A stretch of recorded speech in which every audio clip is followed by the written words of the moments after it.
Ladies and gentlemen, welcome to the second episode of TWitWoW 5 Fave 5s. John and I have accumulated 25 of our favorite performers in the world of wrestling, and we've accumulated a top 5 list for New Japan, Lucha Underground, NXT, and the WWE's main roster, as well as a top 5 list for everywhere else combined, which is, you know, Ring of Honor, TNA, GFW, whatever you want to call it, PWG, AAA, CMLL, anywhere that wasn't included in those 4 primary lists, and a top 10 master list that encompasses our top 10 favorite performers in the world of wrestling, regardless of promotion. And we are going to tell you guys about it today, and hopefully you guys are going to join us in this little exercise. John, how excited are you right now? Brother, I fucking love that we do these. I have said over and over and over again, and I'll keep saying it. It's one of my favorite things that we do, and this is only the second time that we've done it. And the reason why I adore it so much is, yeah, there's always going to be an analytical dimension to what we do. That's part of what makes TWitWoW the best wrestling podcast on the web today. But mainly it's about letting the fandom flag fly, really letting people know who's resonating with us right now, who's gravitated to us, you know, for that quarter of the year, maybe who's kind of cooled down a little bit for us. I could tell you, brother, I didn't ask you about your list at all, and I'm grateful you didn't ask about mine, because I think we're both going to surprise each other a little bit, especially with our master list, the top 10 at the end of the video. That's going to be very interesting. But yeah, I love these because we get to talk about people that are really doing it for us right now. Obviously, our chat will be very participatory of people, you know, they like, who they're digging at the moment. I love it, man. I love it. I think it's just fandom in its purest form, and I can't wait to hear your list today. Yeah, I think my favorite aspect of this commentary that we did for our last one as well, and it ended up actually kind of slowing us down a little bit because of how little communication we had, is that we don't talk about it at all. We don't tell each other who we have on our lists. So for the most part, these are going to be surprises for each other as well as for the audience, because we haven't tipped our hands. We haven't really told each other anything. I think we have one person that we've shared with each other, and that was just last night, and that's 1 out of 25. So this is going to be a huge surprise for everyone involved, and I love that. Oh, and just to let everybody know, because I'm the slow flickering light bulb in the group here, the sequel is already better than the original, because I have my list in tip-top shape. No surprises of, wait, honorable mentions, wait, this counts as a thing? No, my list is spick and span, baby. I am ready to unleash this on the world. Oh, hey, John, who are your honorable mentions for the other category? Oh, Neville. What? So, not this time. You ain't gonna get me twice. So, brother, I am ready to dive into this when you are, man. Well, hey, you know what they say there, buddy. Fool me once, shame on you. Fool me twice, can't fool me twice. Exactly. Why? Because he's fat. So, I don't know. I'm just feeling my inner Steiner. That was George Bush. Either, you know what? It might as well be same difference sometime, except I will always vote for Scott Steiner. Always. But yeah, man, you could clearly tell I'm jazzed up. Let's get into this. All right, guys, let's get into this. We have I went back and I listened to our last video, so I know what order that we went in, and we can continue that trend here. We actually start the other section, and then we get into Lucha, New Japan, NXT, main roster, WWE, and then, of course, we finish with our master list, our top 10, all around in the world. So, John, let's get right into the other section. These are guys that either weren't on other promotions or aren't in other promotions at all. And the promotions that I'm referring to here are New Japan, Lucha, WWE, and NXT.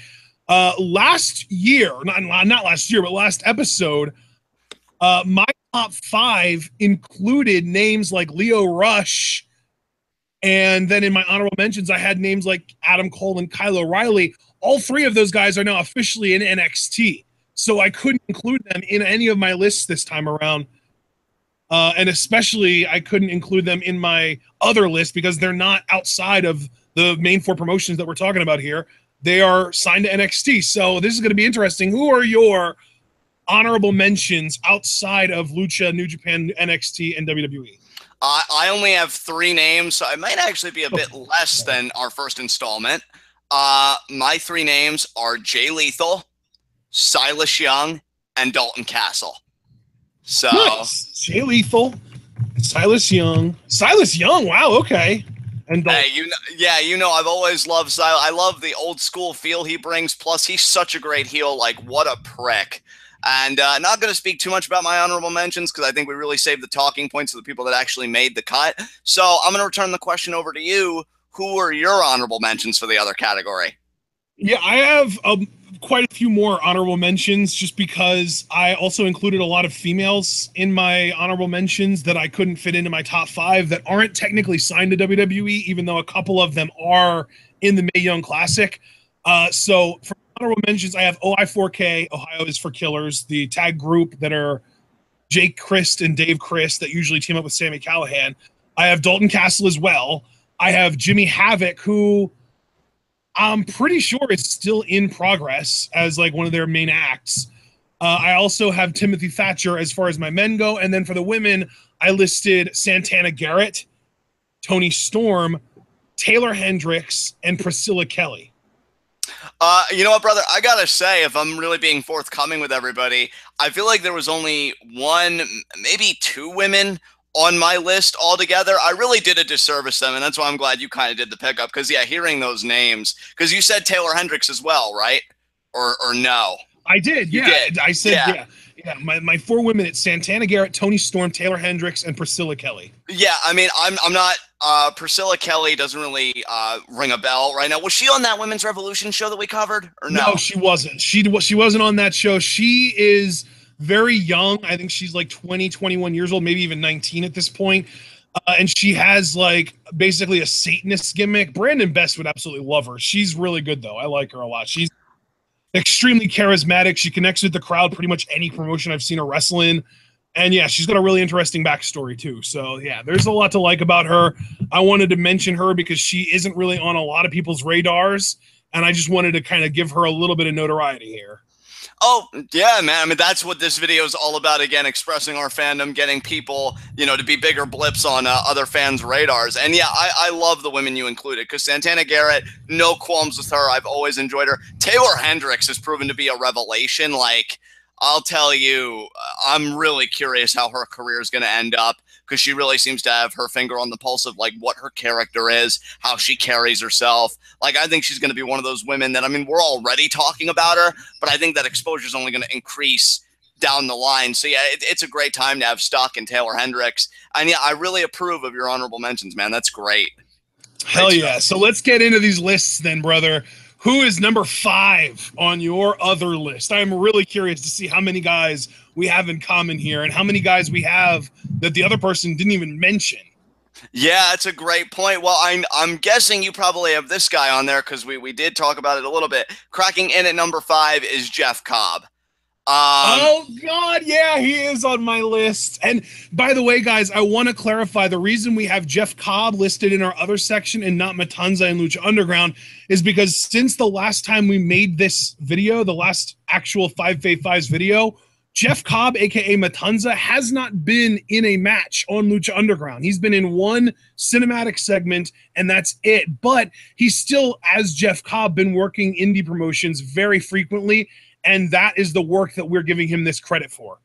Absolutely. I mean, the guy is a legit Olympian. His strength is freakish. I think he has a very unique look.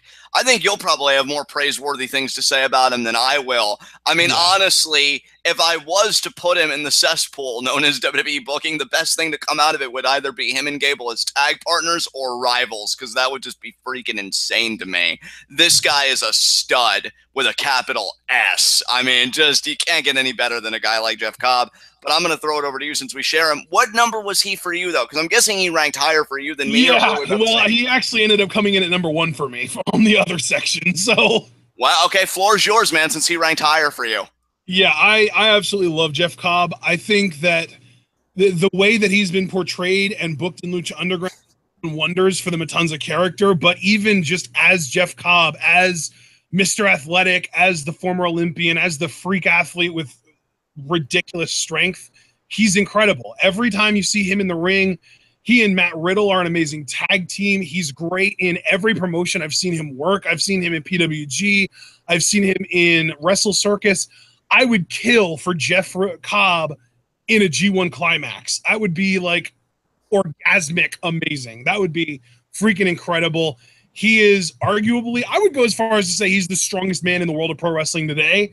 I mean, it might be a reach just because of how many other strong men there are, but to me, he is number one as far as power goes, and the fact that he can do shit like a moonsault and a shooting star press and a standing moonsault slam like what Trevor Lee does, which kind of a spoiler there. But still, Jeff Cobb to me is one of the best in-ring workers in the world today.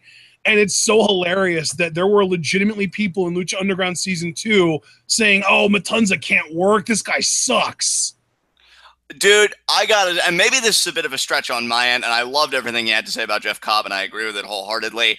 Jeff Cobb, to me, is the closest we'll ever come to knowing how Scott Steiner would have turned out if he didn't go astray.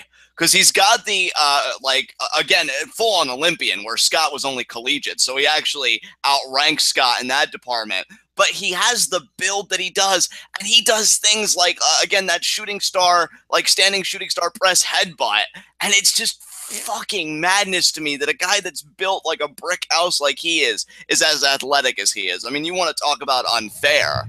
I mean, you might as well take me away from the table because there's no way I'm going to beat that. Like, that's just, he's unreal. He's absolutely unreal. I love that he was number one for you. Absolutely. All right. Well, you already mentioned your number 5, so let me get to my number 5. Upgraded from an honorable mention in our last episode of 5 Fave 5s, Keith Lee.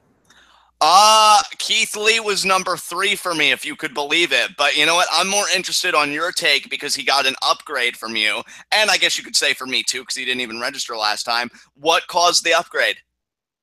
Really, it's just seeing more of his work and kind of seeing what he's capable of and how much more he can do than I really expected him to be able to do. Because I knew he was like a big man who was like weirdly athletic for his size, but I guess I might have even underestimated his endurance a little bit. Because I would like the last time we made this list, I was very much under the impression, excuse me, I think I have the hiccups. I was very much under the impression that Keith Lee was kind of like one of those out of shape big guys where like, yes, he could do flips, but he was also going to get blown up 10 minutes into a match. But I've seen him work longer matches since then, and he seems to have gotten better in that department, or he just never was that bad in that department to begin with, and he just sold it, and I was just getting worked at that point. But regardless, he's been upgraded from an honorable mention to my number 5 spot on my Fave 5s. And yeah, I'm definitely into him. But he's number 3 on your list, so like what we did for Jeff Cobb, you placed him higher, so I want to hear more from you. Brother, what is there to... I mean, the guy is a freak to me.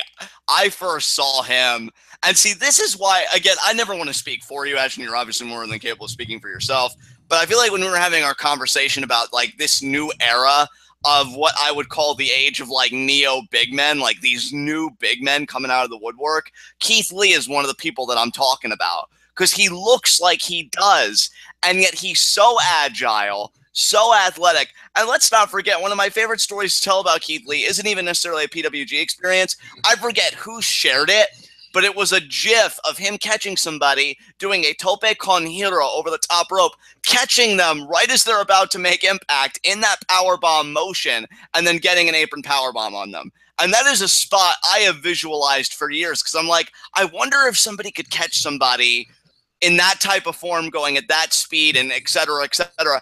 And Keith Lee showed, yeah, actually you can. And you could turn it into devastating offense. And then I'm like, okay, this guy is nuts.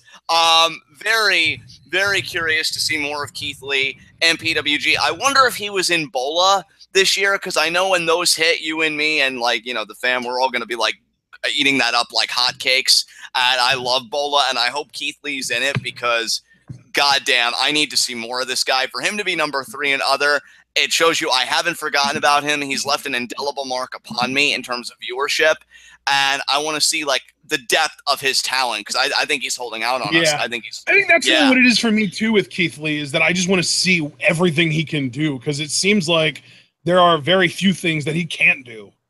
I couldn't have said it better, partner. So with that said, I'm going to try and keep these as succinct as possible until we get to our number ones, because there are some people I can't wait to gush over in this vid. But in the meantime, I'm going to hand it over back to you, and I think this would put you at what? Your number 4? We haven't heard your number 4 yet either, though. Oh, okay. So I will go first on that. My number 4, and I give it begrudgingly, but damn, he's so fucking good. Ricochet. Okay. No, I will say I still have Prince Puma in my Lucha Underground list, so I didn't, I'm keeping him there.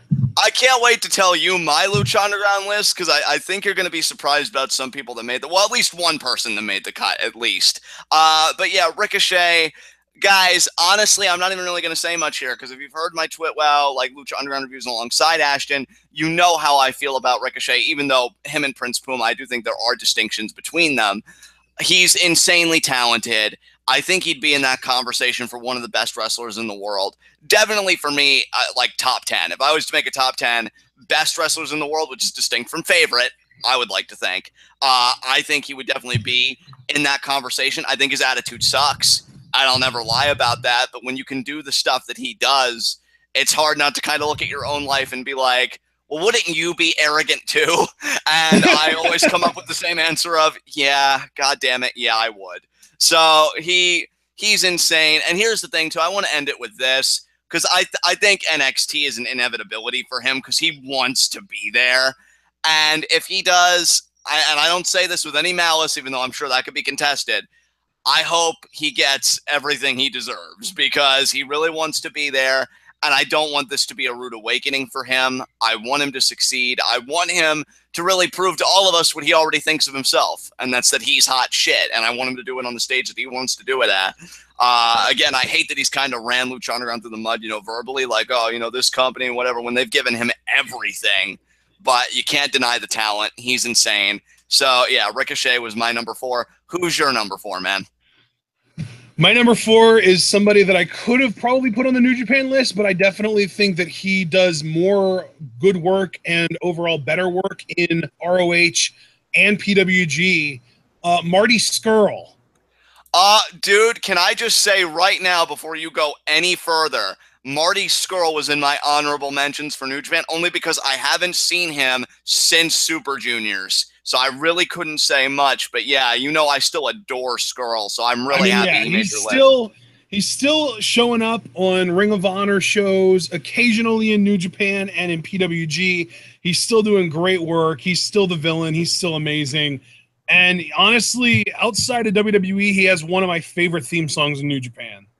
Yeah, dude. I know he was your pick, and he was only an honorable mention for me, but again, I adore Marty Scurll. I think the best is yet to come for him.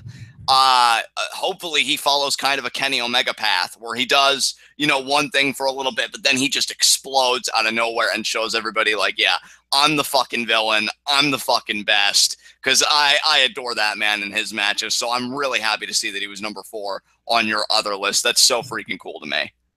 Absolutely. So now who was we already know your number 4, right? We already know that you said that it was Ricochet. You already said that your number 3 was Keith Lee. So I'll say who my number 3 was. My number 3 was Trevor Lee. So we both have a Lee in our number 3 spot. Yours is Keith, mine is Trevor. So yeah, I had Trevor at number 1 on my last list, but we haven't been paying as much attention to PWG since then. So I had to downgrade him a little bit for my top 2 guys. Number 1, you already know who is Jeff Cobb, but we'll talk about number 2 after you tell me your top 2, after you're done talking about anything you might want to say about Trevor Lee. Oh, well, Trevor Lee, I'm glad he didn't get too much of a harsh demotion from you, because, he didn't even get, in the other or honorable mentions for me, and it wasn't like a slight out of malice. It's just there are so many names competing in the world of wrestling right now that some concessions are bound to be made. But do not let that discount, folks, how talented this man is. Like, when I think about somebody that would actually seem like a good fit for NXT, that is somewhat more established as a profile, like Trevor Lee is the guy that I conjure up in my mind. Like, I think about his look and everything, and I'm like, yeah, yeah, I could actually see that going together really well. But he's doing just fine in PWG, it seems like, and the guy is insanely good. He's doing pretty well in GFW. He's not going to be in NXT anytime soon until that contract runs out. True, and in GFW, like, I don't watch it actively. I may have to change that, though, given the latest signees, which we'll talk about that later. Trevor Lee's been very participatory in the X division. I saw him early on, way back when he was a face. Obviously, he's been doing more heel work. I think he works better as a face. I feel like he, to me, could almost have, like, that Gargano-like connection with the crowd because he's so good, and yet he has such a common man type vibe with his attire and everything else. It's not overly flashy. I mean, he's got the goods, and he'll go as far as he wants to go, in my mind. Like, the sky's the limit for him. And I think the one thing I'll disagree with you on there is that he's better as a face. I think he wrestles like an asshole, so I think it works out really well. Hey, man. Hey, he was number 3 for your list. I'm glad that you're still showing him some love, even though he's kind of dipped just a little bit for us in terms of, like, viewership. So, okay, so that was your number 3. Now, do I give my number 2 here? Yep. All right, my number 2, still my favorite comedy wrestler going today, Chuck Taylor. Really, really happy for Chuck. Chuck was actually also your number 2 on our last list as well. So he didn't move the needle one way or the other. But you know what, though? That's not even his fault. Like you said about Trevor Lee, we haven't been keeping as close an eye on PWG, but I will say I love that they gave Chuck this streak storyline. I loved his PWG title match with Zack Sabre Jr. Last I heard, he wasn't even done with the main event scene, which is great. Because if you know the story of Chuck Taylor, and I'm hoping this story is accurate, otherwise I'm going to make an ass out of myself. Like, he was one of those guys that was like WWE or bust, and when WWE just showed no interest, he thought about retiring, but he still kept in the game, and that was a while back, so it's not like this is like recent news. But he's still going, and I think PWG has shown him a lot of love, all of which is deserved. And why I'm giving Chuck Taylor such high praise is, again, he is a comedy wrestler first and foremost, and comedy wrestlers have a weird relationship with me. Like, because either it's going to be so facepalm that I hate you, or it's going to be like, wow, okay, we're all having a good time. Let's just lighten the fuck up here and let's have a good time. And I can tell that they're really trying. Chuck Taylor was that for me. I always used to tell you, and you could vouch for me on this, like when we would talk about Santino when he was still in the company, I would tell you, like, I wish Chuck had his spot, because I feel like Chuck was everything they wanted out of Santino and so much more. So much more. So I felt for him that he didn't get to live his WWE dream, but he's still doing well in PWG and any other place that he's working. Still gets a good laugh out of me, whether he's bashfully accepting fruit baskets or he's paying people $5 so he can scoop slam them. Like, he gets me, man. Like, you say Fandango, like, has a direct line to your funny bone. That's how I feel like Chuck Taylor is with me. I adore the man, and yeah, I just had to give him some love here. So, anything you want to say about Chuck? No, I don't really have a lot to say about Chuck. I'm really excited for him to be PWG champion now. He finally ended up winning the big one for, I think it might be his first PWG championship ever. I'm not sure on that, but yeah, it's really cool to see. Like, he had that long undefeated streak, and then he lost a title match, and then, like, it was kind of, there was like a screwy thing going on with him and Trent and the leaders of the new school between ZSJ and Marty Scurll, and then Chuck got another title shot and won it. So yeah, Chuck as the PWG champion going forward. It's going to be really interesting now to see who ends up winning Bola to go on to challenge Chucky T. We need to watch the show where he won the title, because I'd love to see that shit. Yeah, we do. I'm hoping we get at least somebody being like, hey, we want you to live react to it, and Patreon donating for it, because I would love for us to be able to live react to that moment. Oh, absolutely. I mean, I can't claim that I'm like the biggest Chuck Taylor mark, but again, he did rank pretty high on my freaking list, and I've loved everything I've seen him in. So to see him get his moment would just be wonderful for me, because he deserves it. So yeah, that's all I got to say about Chuck. So let's get to the big time. Who was number 2 on your list? Just to kind of recap. I'm guessing number 2 on my list is going to be number 1 on your list, so this is actually timed perfectly. Number 2 on my list is Matthew Riddle. Yes, he is number 1 on my list. You're right. I knew it. Yeah. So the top 2 guys on my list are Riddle and Cobb, and they are a tag team in PWG, and I think they team other places as well. So the fact that these 2 guys are topping my list tells you I want them to win every tag title that there is. Yes. So, bro, even though Matt, wow, it's funny I say bro, given, Bro. yeah.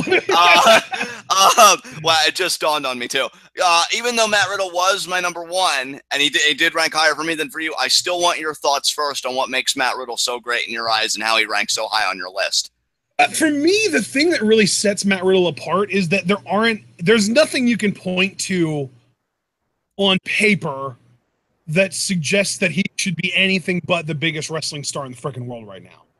He has the height, he has the build, he has the look, he has the charisma, he has the in-ring ability. There is no real weakness in Matt Riddle's game on paper. The only real detriment that might prevent him from becoming the biggest wrestling star in the world is the weed, which really, if that's all that's stopping people from signing him, that's their fault, not his, because he's too damn talented not to take that risk on.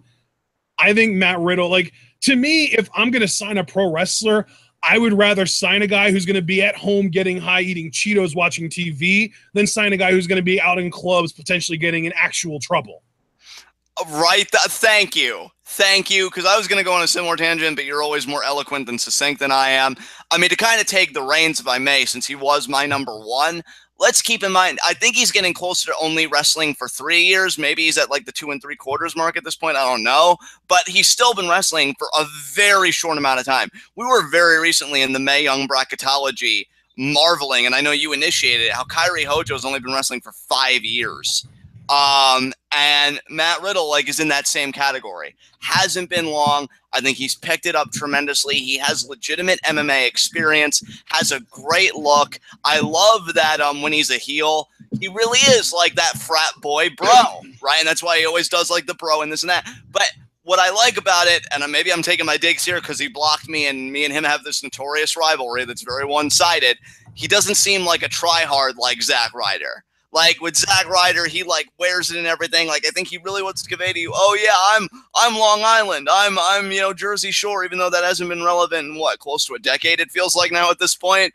But with Matt Riddle, it's more that frat boy attitude, which is still very relevant because it's not like this marketable thing. It's just how he is. I love how he carries himself, and yeah, to echo your sentiments, if weed is the only thing that stops him, I would rather walk in on the hotel room of Matt Riddle, where he's probably eating a large cheese pizza after getting like freaking high, watching some random show on Netflix, than walking in the hotel room of somebody like, say, a Scott Hall when he was, in his prime and kicking ass, and God knows what I'd find, and then that's just me being honest. It amazes me how much the culture has changed, some for the better, some changes for the worse. And this I would definitely classify as the latter, because Matt Riddle, I'm telling you, the moment a promotion gets over their reservations and signs him, he is going to blow the fuck up. I think he's going to be one of those guys like a Kurt Angle or a Lesnar that has a stellar rookie year on a main promotion. I've been saying that. Like if he was to go in NXT, I'd bet bottom dollar that he'd win the title in his first calendar year, and I still believe that.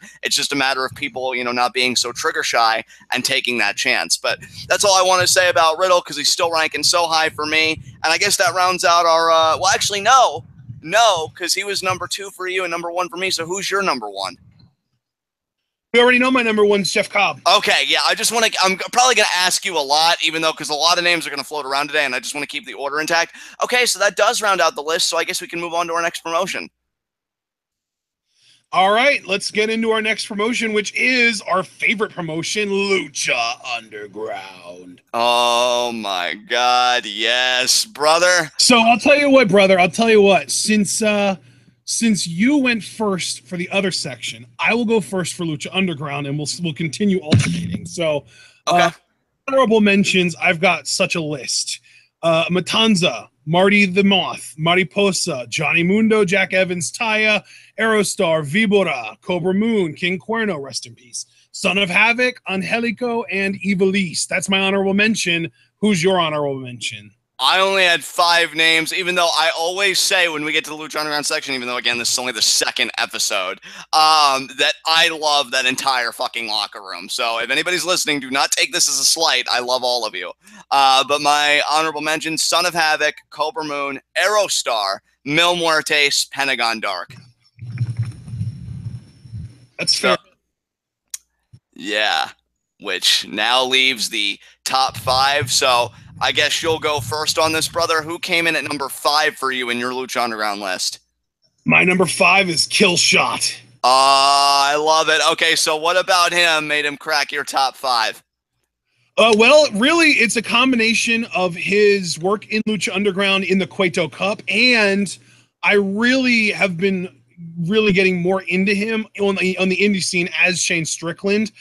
Between PWG and Wrestle Circus, he has been lighting it up, and he's also basically the new face of CZW with CZW's new sort of direction, where they're kind of going away from the deathmatch style and into more of just, let's just kind of be our own little version of PWG over here in Philly.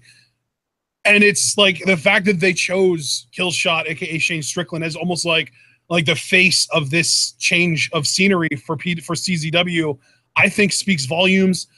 He is the champion of Wrestle Circus. He's killing it in PWG.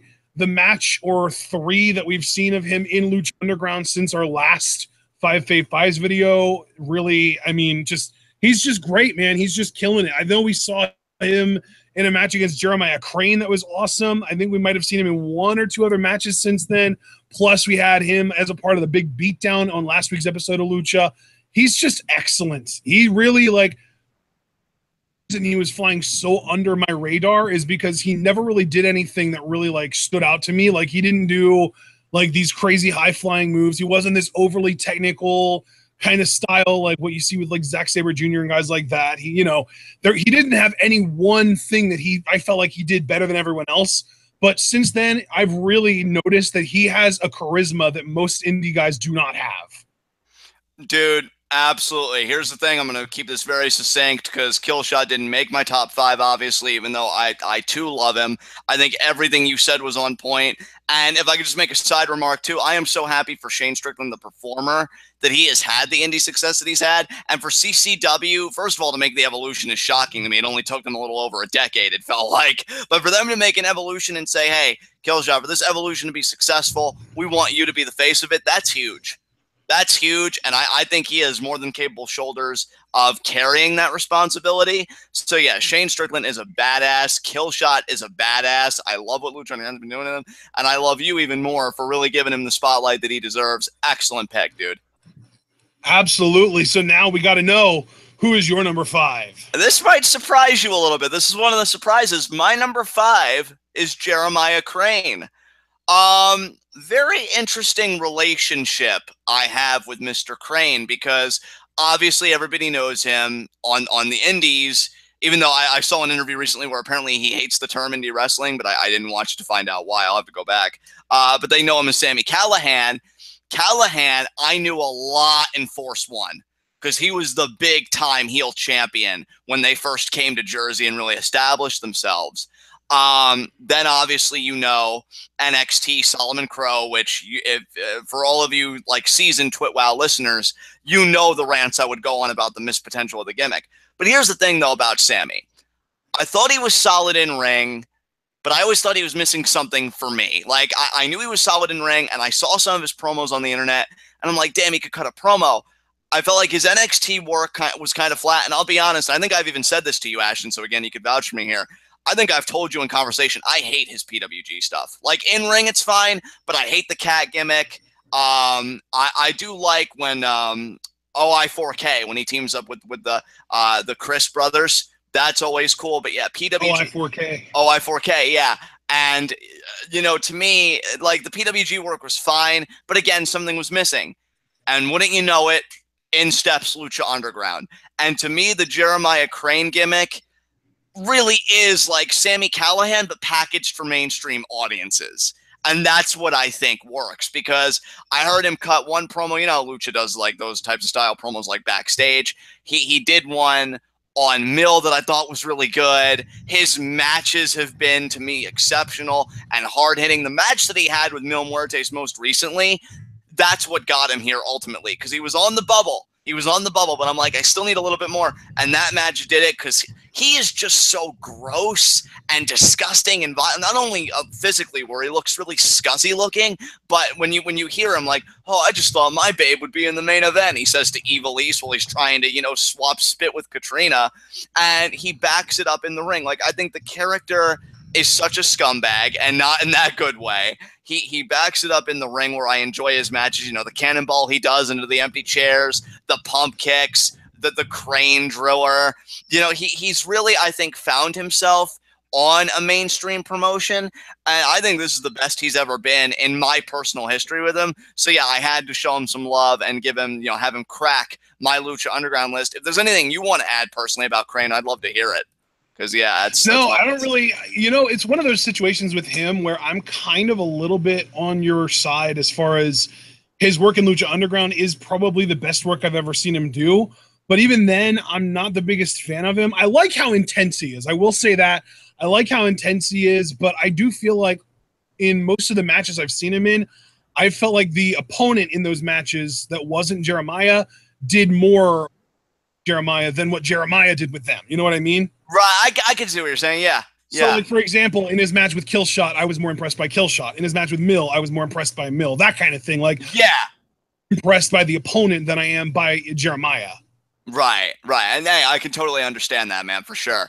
I like him, though. I do like him. I will say that. By the way, I'm trying to remember because I forgot to type it down when you first said it. Who were your honorable mentions for Lucha Underground again? Son of Havoc, Cobra Moon, Aerostar, Mil Muertes, and Pentagon Dark. That's fair. That's fair. I think I said that when you first said that, too. Okay. Who's your number 4, brother? Let's keep this guy. My number 4. This is going to be a guy that I know is going to be on your list. And if he isn't, it's a freaking travesty because you always talk about how much you love him and how he might even be in your top 2 or 3 this time. Dante Fox. Damn, and I kept my word because he's number 3 on my list, but you go first.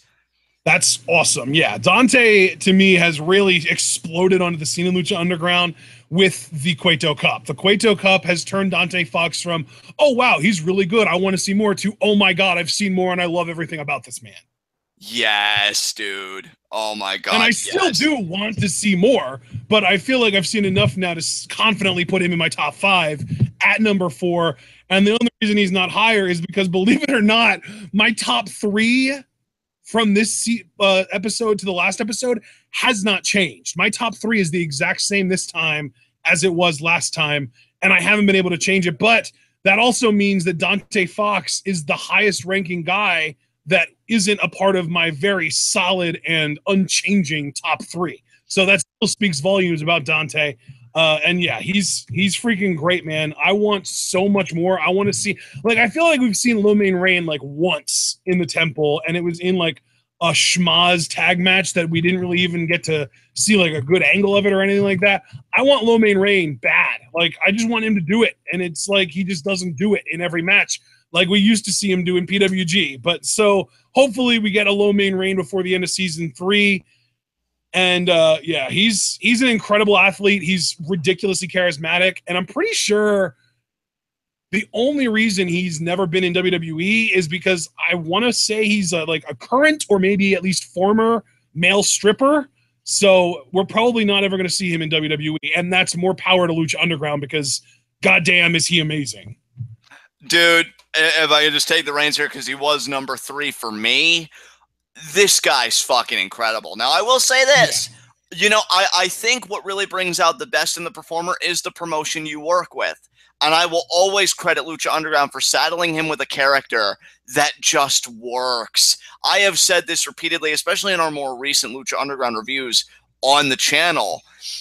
The idea that they could take things that are, you know, quote unquote controversial, like soldiers returning from war with PTSD, and do it tastefully, which one parallel I made was the latest season of Orange is the New Black. Or the one before that, excuse me, there was a lot of criticism that they really pigeonholed and made the villains, the correctional officers, like very one-dimensional, even though a lot of them came back from war and they had PTSD. They made it seem like the PTSD made them evil or something, and a lot of people hated that because they're like, it's a very serious issue. It shouldn't be made for like this very poorly constructed narrative device.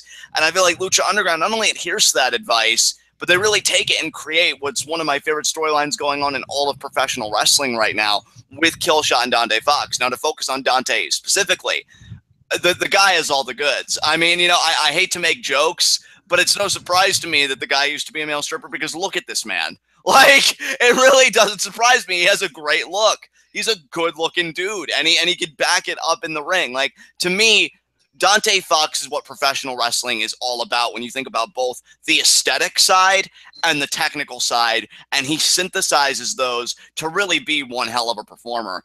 And a guy that I really hope one day is Lucha Underground champion. I have said repeatedly, now that Johnny's had his time in the sun and he's still standing in the sun and not looking up at it like a mark, that I can't wait for everybody to get their title runs now that I love. And one of them is Dante Fox. Like, this dude is so insanely good. I love every single one of his matches that we've seen.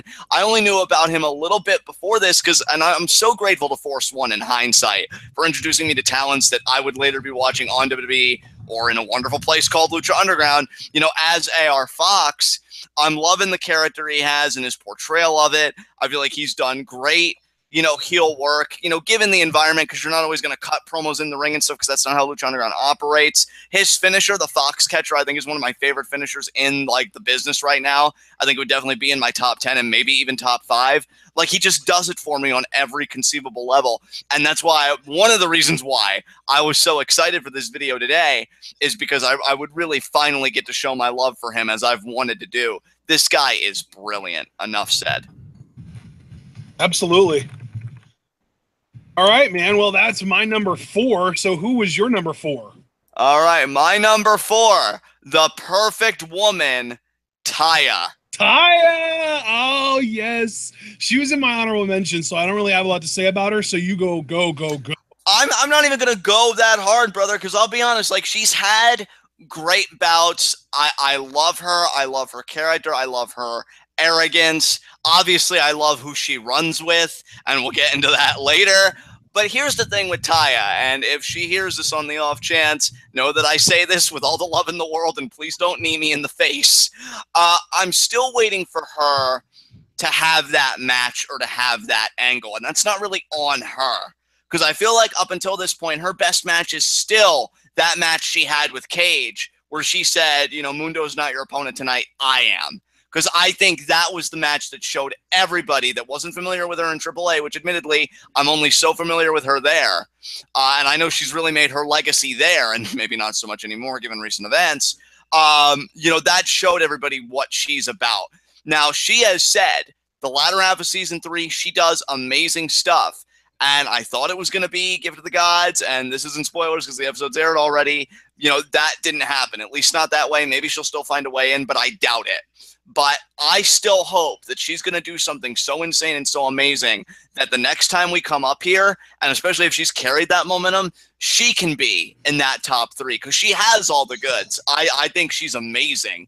And I love that she really takes the intergender matches that Lucha Underground is known for. And to me, I mean, if Ivelisse was healthy and she was here, she'd be an active competitor. But I think Taya's intergender matches blow sexies out of the water. I mean, that's just my opinion.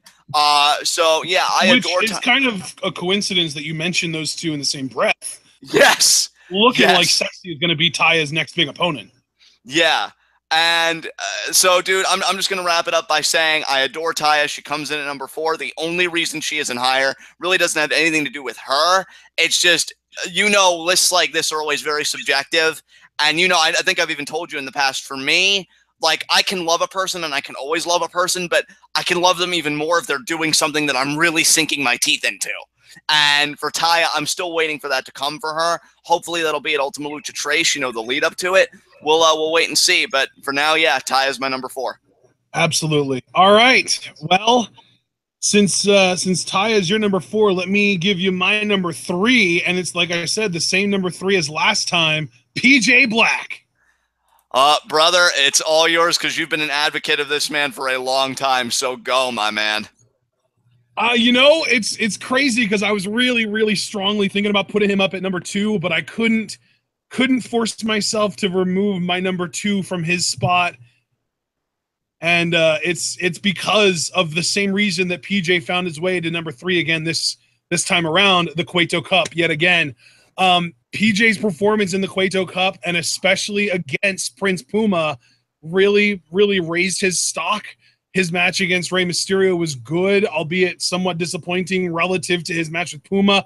I feel like PJ Black versus Prince Puma might end up being my underrated match of the year, because that was a freaking incredible match and people are already not talking about it anymore.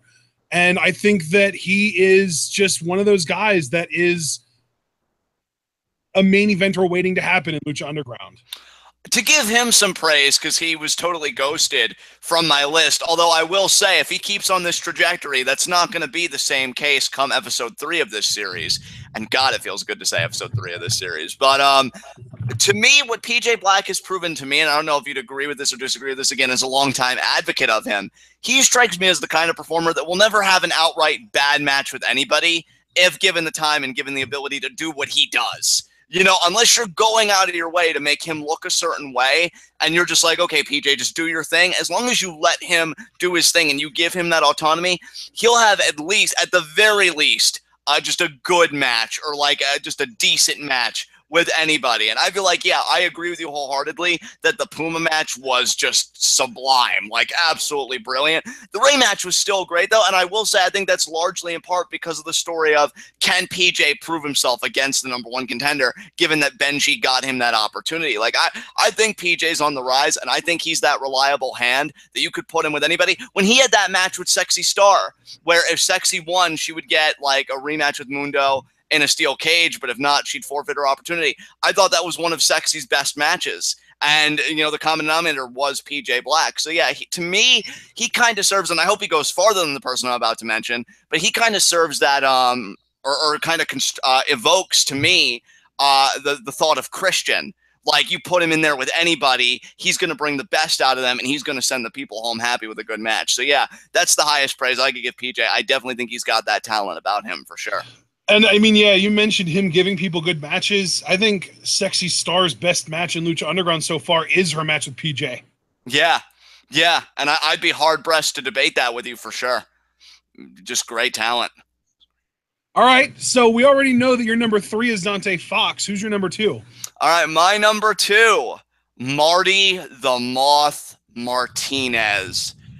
Oh, he's still honorable mention for me, but I'm definitely not going to have him in my top 5 because I don't know. I mean, he's a great performer, obviously, but his character is way over the top right now to me.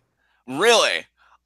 Cause like I'm loving the character. Like to me, it's, in my opinion, I think all the criticisms that we have of like Nikki Cross, say, Marty the Moth doesn't have those issues to me. I think maybe because, one, the world in which Marty the Moth finds himself, which is radically different from the world Nikki Cross finds herself, and what you can do in that world. I think Marty is just so animated in the best possible way. I love this stuff with Killshot. I'm loving his stuff currently with Phoenix. Like, this is a guy to me, when I keep mentioning that I'm looking forward now to other people having their title runs, there's a reason Marty was number 2 behind Mundo, because he's the guy that I'm most excited for now to get his chance, now that Mundo like is still standing in the sun. But whenever he steps out of it, I'm going to be looking for Marty to have his moment, because I think he's an excellent, instead of saying promo, I'll say he's an excellent cinematic. He's an excellent cinematic. He's great in ring. Yeah, I mean, really, at that point, you might as well just say he's an excellent actor. Yeah, he's an excellent actor. There you go. He's great in ring. I think he has a more unique look that he can back up with his in-ring work.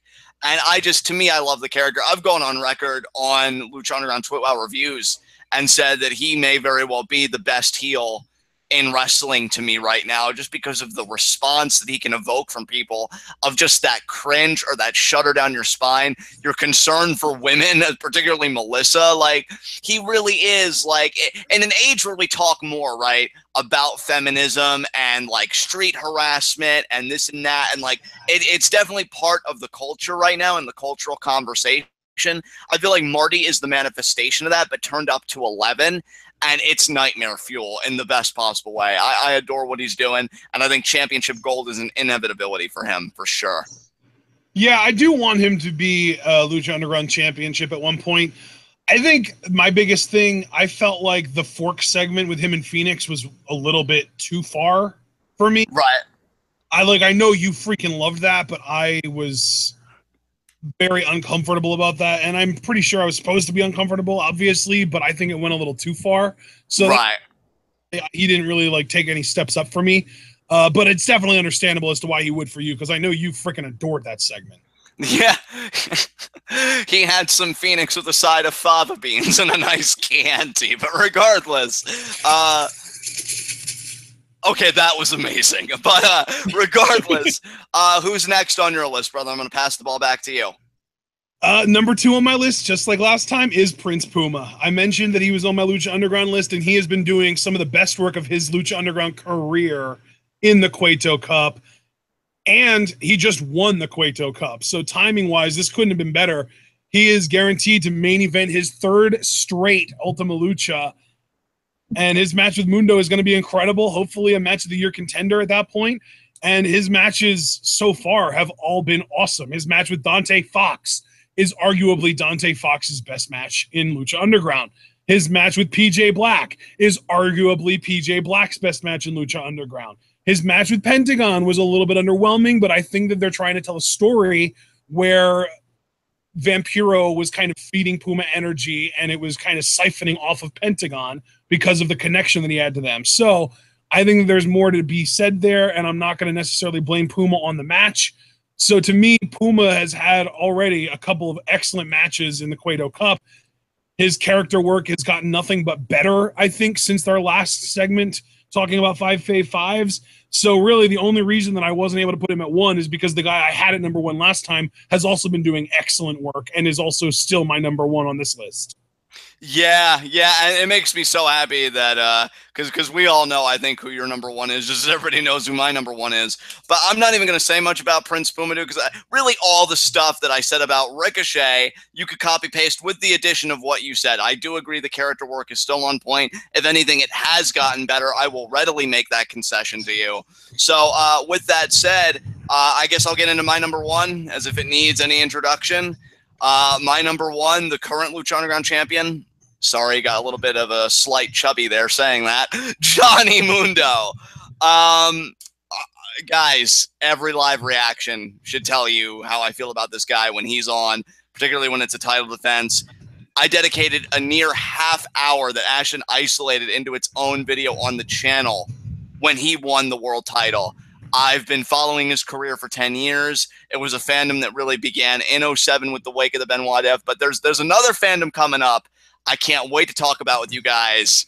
That's really exciting to me. That's not Johnny Mundo, but Johnny Mundo will always be number 1 for what he did for me at the lowest point in my life as a wrestling fan. And sticking to Lucha Underground, I do think this has been the best work of his career. Fight me on it. No, I'm just kidding. Not really. I'm very sensitive. But he has been absolutely brilliant here. I love that he's the champion. I love that he's the man. I think he's been doing the role beautifully. Like that segment he had when the Mac was number 1 contender where he's like, "You suck, bro." And then he curb stomps him while, Worldwide Underground, just restrains Mac and has him spread out. I thought that was great. I think he's gotten better on the mic, because I used to think that he just got to be a better actor. But then the stuff he did with Ray recently with the security, he's like, oh, well, with how tall he is, that certainly had to come from his mother's side. And if I was you, I'd be worried. I mean, are you sure Dominic's your son? And, I thought that was great. Just his heel work in general, I think, has just been on a whole other level. And I've been saying, I think for like the past 2 years, Mundo has really been at his apex.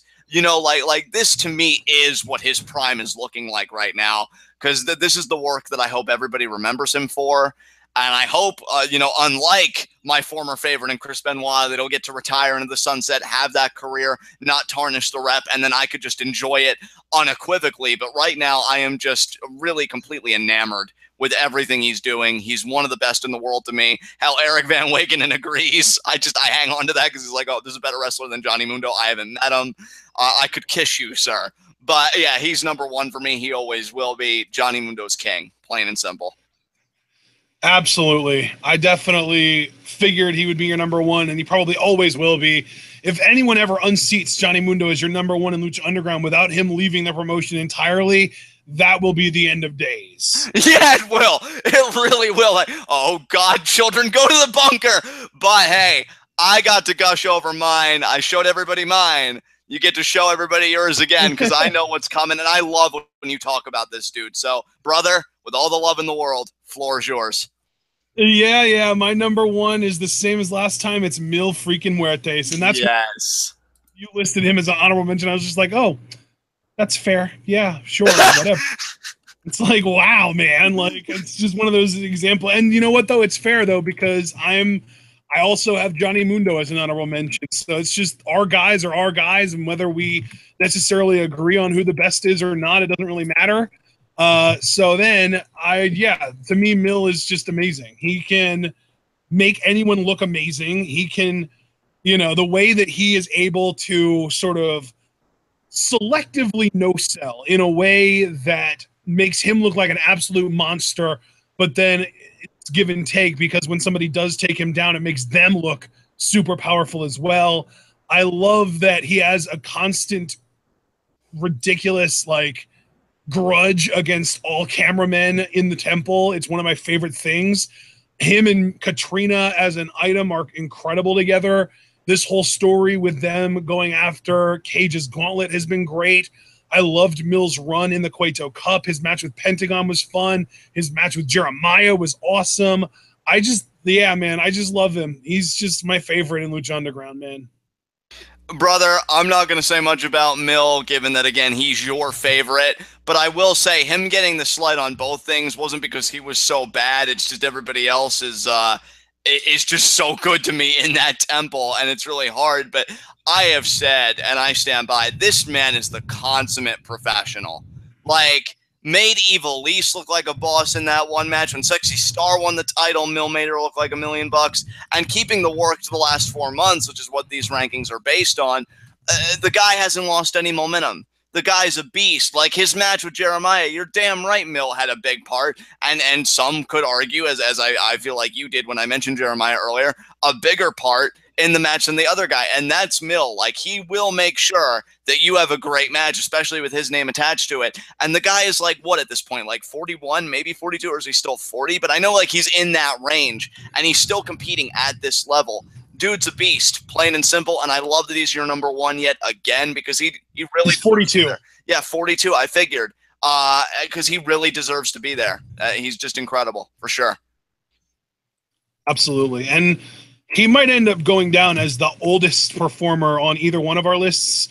Oh, never mind. I take that back. He'll be the second oldest performer on either one of our lists, because I know for a fact that we both have somebody in our next Fave 5 who is older than 42, who is closer to 50. So let's get into our next Fave 5, New Japan Pro Wrestling. And you went first for other, I went first for Lucha, so you get to go first for this one. Who are your New Japan honorable mentions, my friend? I just want to say very quickly before I get into that, this list, I think more than any other, had the most violent shakeup of any. Not to say that there weren't any other alterations and other promotions, but I think this was the most violent shakeup of any list, and you guys are going to see it. Honorable mentions, coming in at number 1 for honorable mentions, and I wanted to say that specifically for a reason. Juice Robinson grew on me very much this year in G1. Would not be surprised if in the next cycle he made the top 5. I fucking love Juice.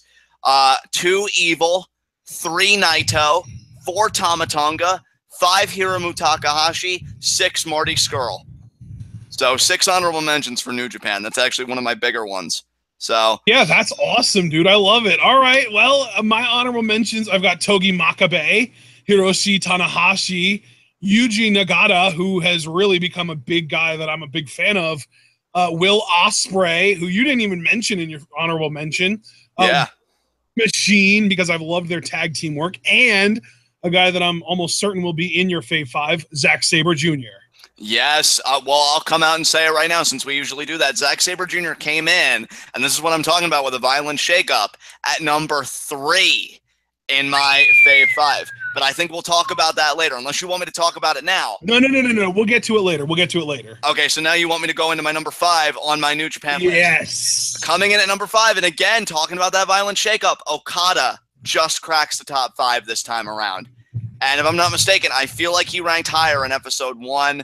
Again, I transferred. I can tell you in a second. Your number Okada was not even in your Fave 5 on our last one. Oh, so he actually moved up. Oh, no. I'm sorry. I overlooked him. He's number 3. He was number 3 on your last one. So yeah, see, again, continuing that trend of a shakeup, he fell 2 spots just on the margin of being completely like eliminated. I still love Okada. His work is still exceptional, but I'm going to be honest. I'm getting a little tired of the title reign. You know, not that I'm tired of him. It's not me turning on Okada necessarily, but I can already tell you that come Wrestle Kingdom 12, I am going to be rooting for Naito. Not nearly as hard as Ashton, but I will be rooting for Naito to become world champion, because to me, I just feel like Okada has gotten a bit too OP for my liking, but he's still such an incredible athlete, and I love the look. And here's the thing, too.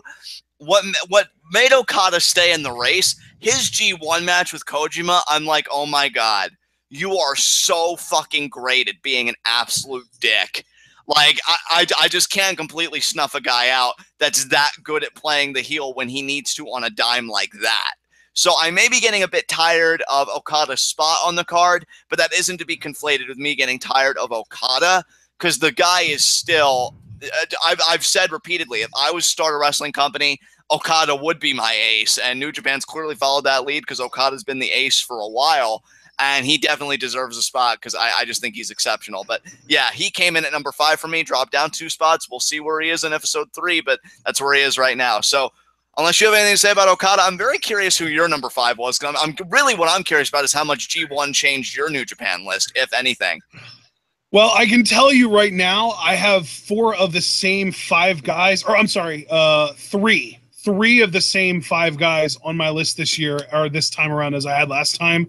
So I've added 2, and the other, there's only one guy who is also in the same spot from the last time, and that's my number 1, obviously.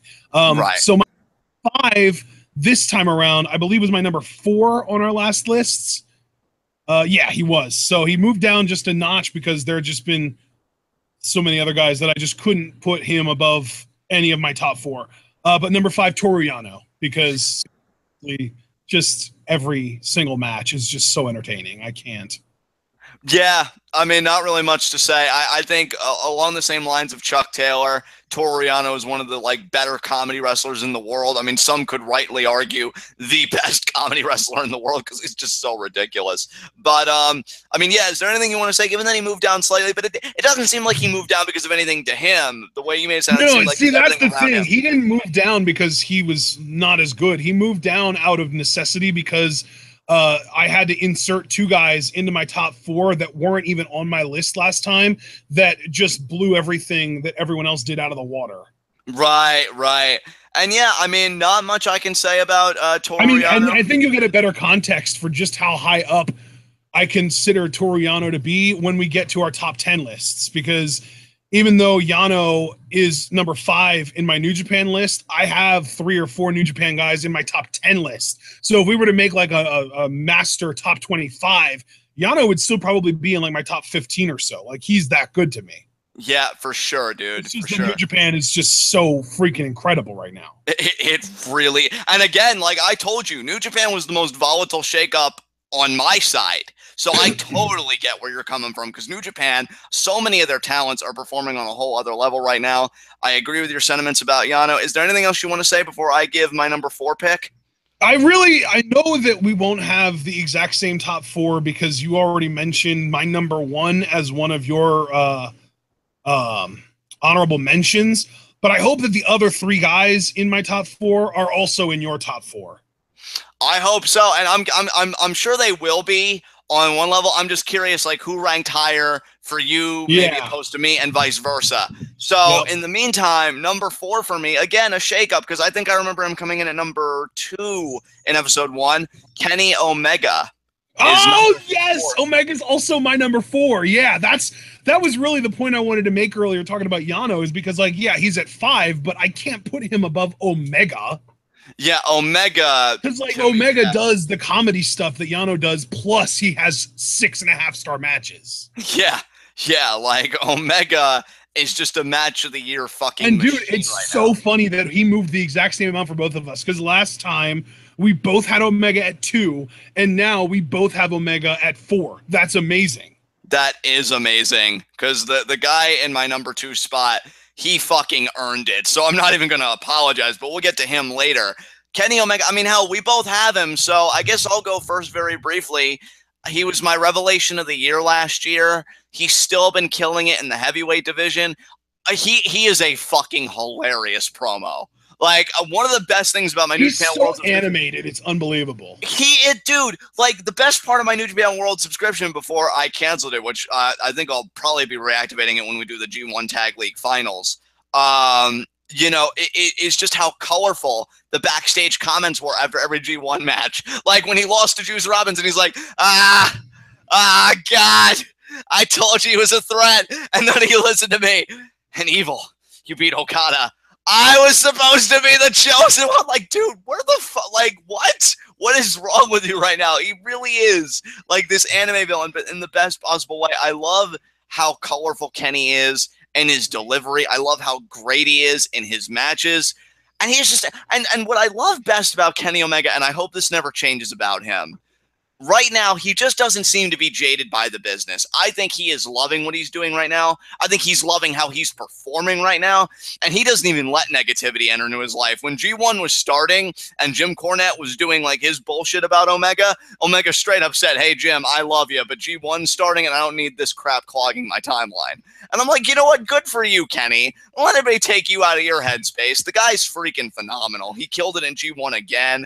I loved his match with Naito. Admittedly, I don't know if it was as good as their B-Block Finals match that got my match of the year, because I think that it's such a great story, you know, working against the clock and everything, but still an insane fucking match. Like, to say that one Kenny Omega match may not be as good as another Kenny bring up the clock, because to me, I think the best G1 match this year was another one that played against the clock, Okada Suzuki. Oh my god, and we'll get to that. But yeah, man, that's all. You already talked about Okada, to be fair. Yes, that's true. But I've already kind of said my piece about Omega. The guy's insane. If there's anything that you want to say that I haven't said, or anything you want to reiterate, floor's yours, man. Yeah, dude, what is there to say about Kenny Omega? I love his versatility. I love that he can get into a match with Toru Yano and have a 10-minute match involving 5 minutes of fighting with your feet tied together and still have a ridiculously entertaining series. He's so good. He's so versatile. He can work with just about anyone. And yeah, he's definitely a top 10 talent in the world, if not top 5 talent in the world.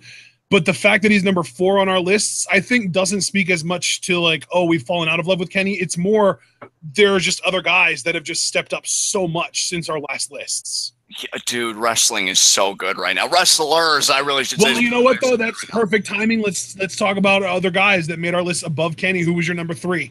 Zack Sabre Jr. Oh, yes! He was on my honorable mentions. And yeah, I really was thinking about putting him above Yano at 5, but from a pure entertainment quality standpoint, I couldn't replace Yano on my list. And I understand. Dude, it's so funny to me when I think about Zack Sabre Jr. because I used to be bored by this dude. I'm like, there's something missing. And you know something? That's what CWC, that's what WWE does to you. Well, WWE, and even like the stuff I would see prior, I'm like, he's all right. Like, he's doing all the right stuff that I'd normally love, but what's missing? And of course, my cold black heart, it's being a prick.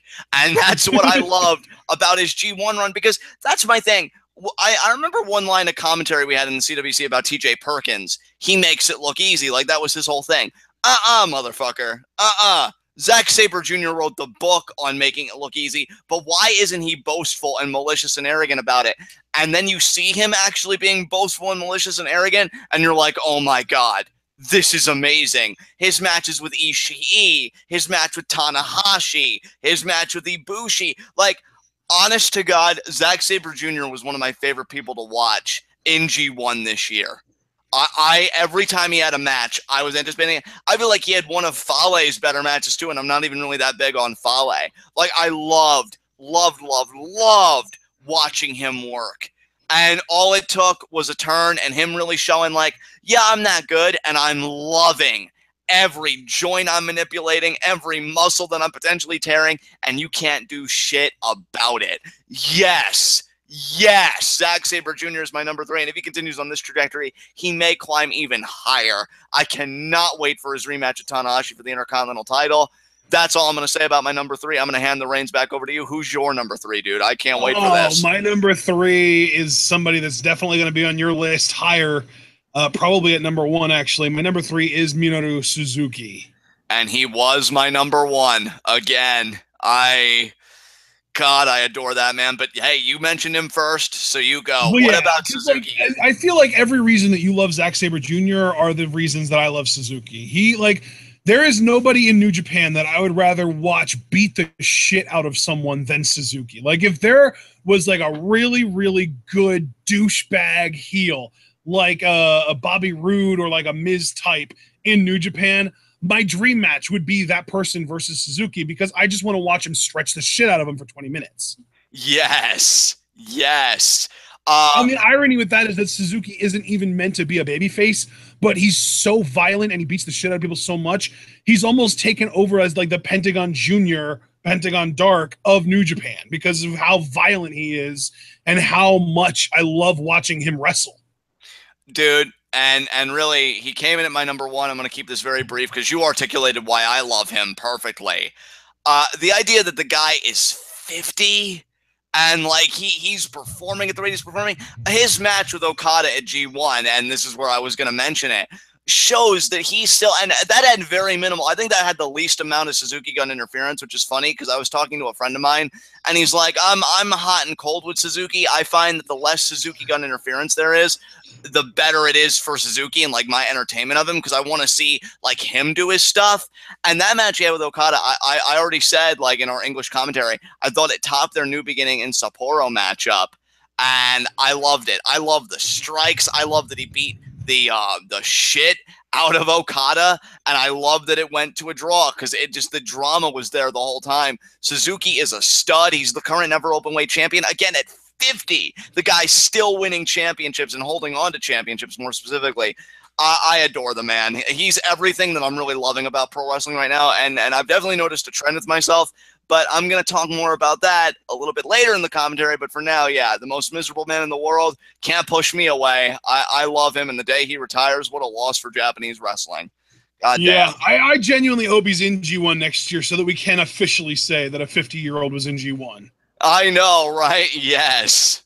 He was so close this year, but it's going to be next June he turns 50. Yeah, fucking Elgin spoiling the party. But regardless, that was my number Damn 1. you, Elgin.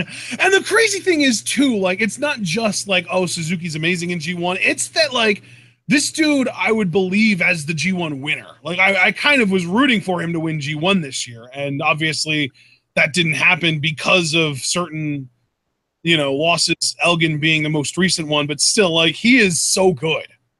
Dude, he is so good, and again, like, only because he's my number 1 am I saying this.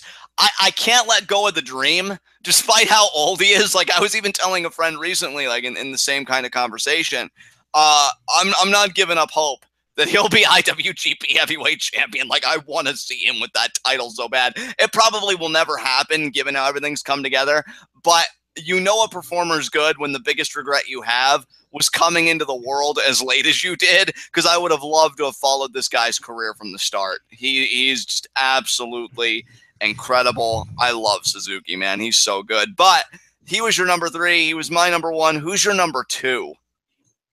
My number 2 has been somebody that I wish would have made my Fave 5 last year, or last episode, I guess I should say. Sadly didn't, but he was my first honorable mention. And the fact that Shibata hasn't been around and he was forced out of my top 5 because of it has really kind of if that would have happened before our last episode, it would have made this guy number 5 on that list, but he's all the way up at number 2 now because of the G1 and the G1 in the USA special, Tomohiro Ishii. He also got my number 2 spot, dude. So we have the same number 2, but you go first. We have the same number 2 this time and last time, because last time we had Omega at number 2 both. And now this time we both have Omega at 4 and Ishii at 2. So we're just getting more and more in common with our New Japan list. Next time we're going to have 3 people in the same exact slots. I know, right? But hey, you mentioned him first, even though we share him at the exact same spot. What is it about Ishii that you love so much that he's number 2 behind? I mean, we all know who your number 1 is, or we should. So being number 2 to that guy, I think with Ishii, my thing is you see this guy and you see him throwing these forearms and stuff, and you see, like, even if you just look at his Wikipedia page, like, his finisher's a brainbuster. Who cares? Like, we've seen like a brainbuster is like a mid-match move most places. But then when you actually tune into a match and you see the psychology and the selling and the drama and the acting chops that this tiny little 5'6" man who looks like he could plow through a brick wall. He might as well be a brick wall himself. He is incredible. Like, it's easy to underestimate everything else about him because of how scary and intimidating he looks. And really, in a way, how goofy he looks, because he's this like big, scary, intimidating guy, but he's like 5'6". So it's like a huge visually between like just seeing him in like up against like a general like nothing specific, and then seeing him up against an actual person so you can see the height difference. It's crazy. But then he has this thing where he sucks you into his matches whether you want to or not. If you are watching an Ishii match and you've been watching it for more than 5 minutes, you're on the edge of your seat. It's inevitable. It just happens. He just does it. I don't know how he does it. I don't know why he does it so consistently, how he's able to do it so consistently, but that's just how he does. That's just who he is at this point, is the guy that every match is great. Like, I can't even think of a style because his style varies depending on who he's facing. We saw him do submissions with ZSJ. We saw him do crazy kicks with other guys. His style varies depending on who his opponent is. I forget who was it that he got so pissed off at doing the same move over and over, and he ended up reversing into a move of his own. I forget who that was. Submissions. He used the damn sharpshooter. That's right. Yeah, that was in his match, I think, with Tanahashi. That's right, because, he was so pissed at Tanahashi working his leg over that he turned the tables on Tanahashi. Yeah. And then, that's what I'm saying, though, is like Ishii is this incredible bruiser who has the ability to work outside of his comfort zone and do it better than his opponents who would consider it to be their comfort zone. I mean, brother, I don't even know what I can add, because you gave such an exemplary summary of what makes Ishii so great. And there is one thing, you already said it, to be fair, but there's one bit of ground that I want to retread and kind of reiterate: the versatility of this man. Because to me, like Ishii, to put it in the most cutesy way possible, he really is the box of chocolates of professional wrestling, because you never know what you're going to get from this guy. Like, if you would tell me that this guy is working a match with Kenny Omega, and hey, Ishii is going to pull out a Poison Rana, I'd do a double take looking at you, and I'd say, what? If you were to tell me that in Tanahashi, he'd be throwing out dragon screws just out of pure anger and then execute one of the most beautiful sharpshooters you've seen in recent memory, fuck you, Hart family. Again, I'd do a double take and I'd say, what? Like, this is the guy to me that he's always going to be like, to use the male version of this, he'll always be the best man, but never the groom. And that's a fucking shame to me, because he's been never open weight champion. He's had that success. The only person that I could say that I want to see be an intercontinental and definitely world champion, right up there with Suzuki, it is Ishii. Every G1 I root for this man. Every G1 I root for him at the very least to win his block, because god damn it if he doesn't have consistently the best matches in the tournament. Like, he's insane to me. Absolutely insane is this man. It's just crazy too, because like when you think about like who are the best wrestlers in the world, you look at Okada and he's this 6'3", good-looking blonde dude who puts on amazing matches with his incredible athleticism. Kenny Omega is like 6 feet tall, maybe 6'1", and he's got this long flowing curly hair, and he's this athletic dude, and he puts on these amazing matches. AJ Styles isn't the tallest, but he's this crazy athlete, and he's got, the great look, and he's got this charisma and this athleticism. And then you look at Ishii, and he's this little squat 5'6" guy with no neck. He's got no discernible muscles that you can visibly see. He wears these like almost like frumpy, like MMA style trunks. And he is arguably putting on more consistently good matches than any of the other three guys I just mentioned. He's deceptively great is how I would describe him, because I think he comes out and you expect a certain type of match from him, and he always over-delivers. Always. Like, insane. But yeah, he was both of our number two. So now, brother, the floor is yours. Since everybody already knows my number one was Suzuki, I'm going to give you the floor to celebrate your number one here. My number one, a.k.a. the G1 2017 champion, Tetsuya Naito. Own it, baby. Own it. Why do you love Tetsuya Naito? Give it to us. Why do I love Tetsuya Naito? Could it be the charisma? Could it be the sort of anti-culture gimmick that he's been rocking for the last 2 years? Could it be the story on a personal standpoint, in the sense that I wrote him off at Wrestle Kingdom 9 as the Kofi Kingston of New Japan, and then within 6 months he became the Stone Cold Steve Austin of New Japan? He has really won me over to such a degree that it's going to be really hard for anyone to unseat him as my number one. I don't know if I'm quite as entrenched with him at number one for New Japan as you are with Mundo at number one in Lucha, but he is definitely up there. I think I've already come out and said he has replaced Eddie Guerrero as my favorite wrestler of all time as of right now.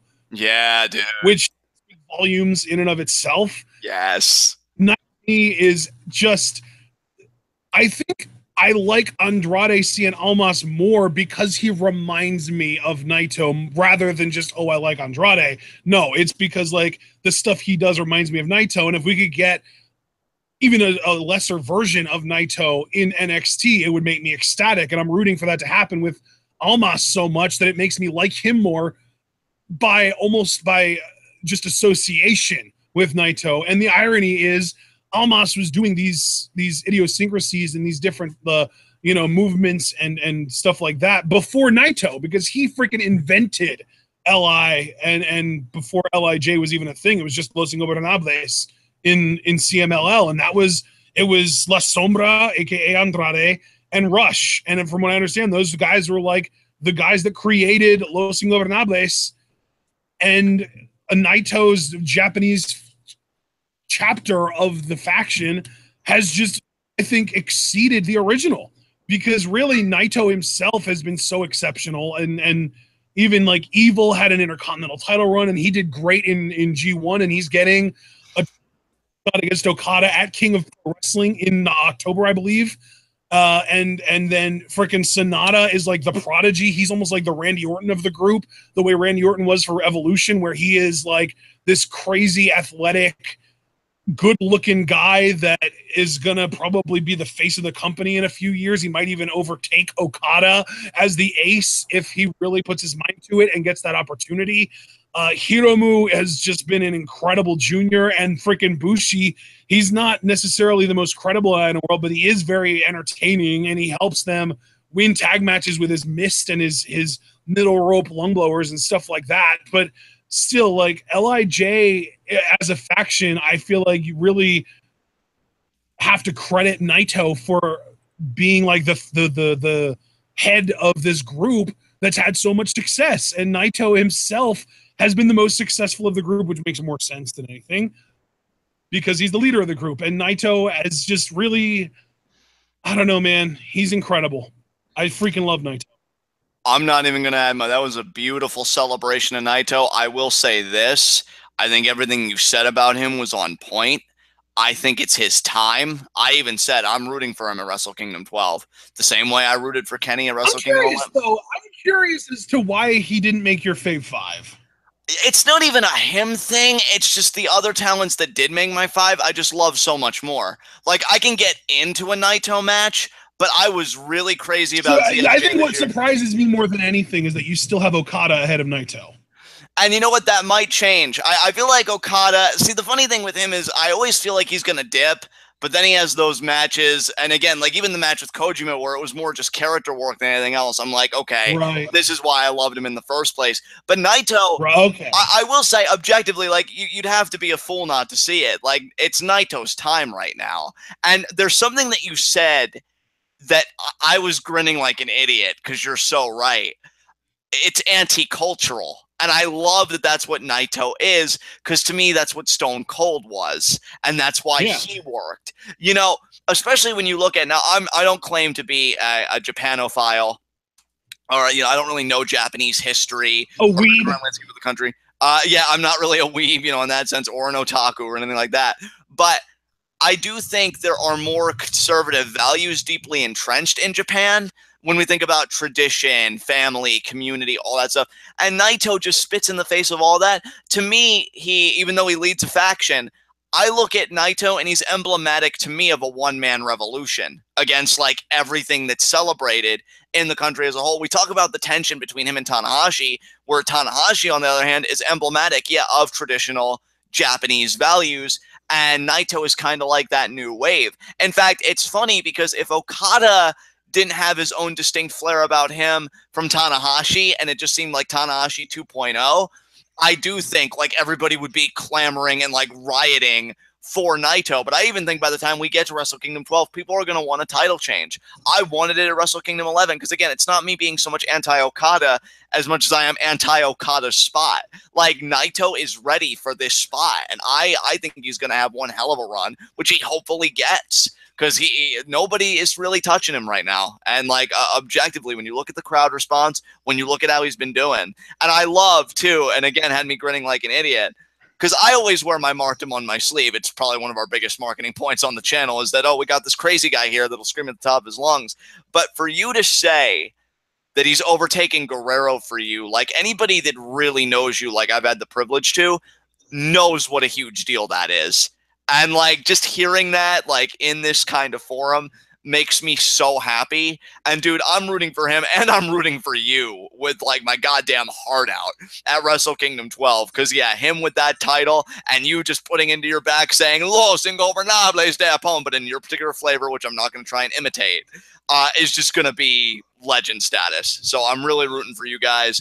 But yeah, excellent that Naito was your number one. So let's move on to our next promotion. NXT. Oh, I could not wait for this one, because I got somebody I really can't wait to talk about. But I think you go first this time around, since I started the honorable mentions in New Japan.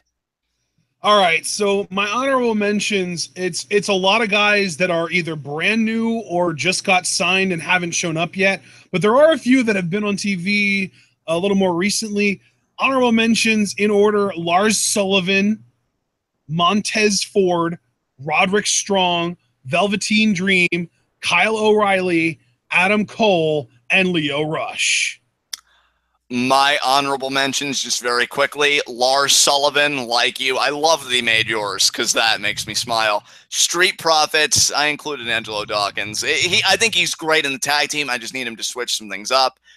Adam Cole, baby, and Iconic Duo. So those are my 4 honorable mentions. Awesome. All right. Well, let's get into our fave fives then. My number 5 spot goes to Mr. Wrestling, Johnny Gargano, or I guess I should say Johnny Wrestling, Johnny Gargano. I loved his match with Andrade at TakeOver Brooklyn 3. I loved his match with Ciampa in the CWC. I loved all of DIY stuff, and Ciampa isn't really in the picture anymore. So I had to keep at least some modicum of DIY still around in my fave 5, and Gargano gets my 5 spot. Hey, man, that's totally understandable. Johnny is incredible. I think he's going to be one hell of a babyface for NXT. He's even starting to grow on me a little bit. By the time we get to episode 3, he may at the very least be in my honorable mentions, because, yeah, he's got all the goods to be huge. But I guess moving right along, because is there anything else you want to say about Gargano, or do you want me to give my number 5? I just absolutely, you know, it's funny because you did mention something about Trevor Lee earlier and how he might be able to connect with the crowd on a level of like Johnny Gargano. And I'm not really sure whether I think you're overrating Trevor or underrating Gargano in that, but I highly disagree with you there. I think Gargano, there's something special about him and his ability to really sell dread and pain and anguish in a way that we've never seen anything remotely close to from Trevor Lee. Right. And I think that's really something that really separates Gargano, not just from Trevor, but from really everyone since Daniel Bryan to me. And yeah, I think that's going to take Gargano a long way. So it's really, I shouldn't say since Daniel Bryan, I should say since Sami Zayn, because I think Sami has that in common with Johnny, is that ability to really sell, like, I'm up shit's creek without a paddle. I either need help or I need support from the crowd so that I can survive right now. Yeah. And that's an excellent point. You know, it's funny because you know my relationship with Cornette. There's so much about him that I disagree with, but I do think he has that Kevin Nash quality for me that I enjoy hearing him tell stories. And he used to talk about how baby faces, when kayfabe was still real, like you'd have fans trying to reach over the barricade offering help to the babyface. Gargano has that quality to me. Yes, exactly. Yeah, for sure. Yeah, I love that, dude. I love it. So moving right along, giving my number 5, if you don't mind. Ember Moon, crack top 5 for me. Nice. Awesome. I'm so glad you still are that into her. Oh, dude, if anything, I mean, she did have a risk of, like, kind of dropping off because she had the injury, and I feel like she was kind of under the radar, but her matches, to me, are still a shit ton of fun to watch. I love the presentation, and again, me personally, and I've even said this on our more recent NXT reviews, she's starting to find her voice a little bit as a babyface. I enjoyed her promo work with Asuka. I think, honestly, in hindsight, her losing at Brooklyn 3 may have been the right move, because I think, again, she's only just starting to find her voice and people are really identifying with her. And not to make fun of crowds or anything, but I feel like they would have turned on her if she would have gotten the belt. Maybe not immediately, but a little after. So keeping the carrot in front of her nose, I think, is only going to do great things for her character. And yeah, like, whether she stays in NXT or she gets called up, like, I think her best work is still ahead of her, because I think she's really starting to put it together finally. And yeah, I'm just having a lot of fun on the ride. So Ember Moon at number 5. Awesome. Number 4 for me, I'm sure is going to be higher on your list, but oh man, I'm actually like sitting here thinking, like, is there anyone that I could put him above? And I don't think there is. So number 4 for me is going to have to be Hideo Itami. Oh boy. Okay. Because, dude, here's the thing. Got a lot to say about Hideo. He is number 1, and I got a lot to say about it. But you go first, because this is going to be one of my tangents, and I don't want to take up your time. So please, you go first. Okay. I know why. I know why, because you've been watching his previous work, and that really got you into him. But I think for me with Hideo, I absolutely love what he's doing right now. He needs to kind of tighten up as far as, you know, muscles wise, because it seems like his injuries have kind of, you know, he might not have been able to train as hard, and he's kind of looking a little bit softer in the midsection than he normally would, than he was previously. But as far as an in-ring standpoint, he's still incredible. Dude, I know this is a big thing for you, but I absolutely love that he has basically adopted the Benoit throat slit. Like, to me, that has taken his finishing sequence from like an 8 to like an 11 even. Like, he is perfect to be the one to kind of keep that alive. And his intensity and his kicks and just the GTS is I think his packaging is absolutely perfect. I want more from him. I want more exposure for him. I want him to be NXT champion within the next calendar year. Because to me, like, I don't know if he's going to find any success on the main roster, because they might just shove him in 205 and be done with it. And that might really screw him over. But for right now, I want the most out of him in NXT while we have him. And I just want success for this guy, because the shit that he's had to deal with injury-wise, and one of the injuries not even being his fault, being because he was in the ring with a green motherfucker. I just love this dude, and I want him to take as much advantage of his time in NXT as he possibly can. Okay, here comes the tangent of the video from me. This was why I was even more excited than usual to do this today. Because Hideo's whole thing recently is, show me respect! I'm showing you respect, goddammit. Because you overtook Andrade as my #1 NXT, and just wait till we get to our top 10. Because it doesn't even stop there. You know, guys, I'm going to get personal here for a second, and I do this with a purpose. When Chris died and Johnny Mundo took over, and we had this age where, like, every wrestler, well, certain wrestlers, obviously I'm being hyperbolic, but, like, it seemed like so many wrestlers were exceptional. I would constantly question, like, oh, where does this guy place? Where does this guy play? Which is why videos like this are so much fun. With Hideo, I've always been a fan of his. Always. Even from when he debuted, I'm like, this guy looks badass. And anybody, again, that's a seasoned TWitWoW listener, when he would get injured, I would always seem to get a bit more emotional about Hideo's injuries than others, because I would know his story of him taking his family to America and the sacrifices and the learning English, and he's so good. And then he comes back, right? And I'm like, okay, we're finally going to do it. He's finally going to be healthy. And he loses to Rude. But we were even kind of making it a joke. I went back and I listened to those live reactions. Wow, John, it's not often you root for a babyface. And then I've been saying to myself for a while, well, I'm going to go and I'm going to watch the Kenta matches. Because, you know, why not? And here's the funny thing about that. Because with everybody else that I love, right, I've realized that the love is genuine, but I always used to ask myself, well, how do I know if it's like a Chris Benoit kind of love, like what Johnny has now? And the answer to that simply, it comes down to 2 words: replayability and effort. Because, see, if I just like a guy, I'm content with the current stream of content, seeing them that once a week or however many times a week.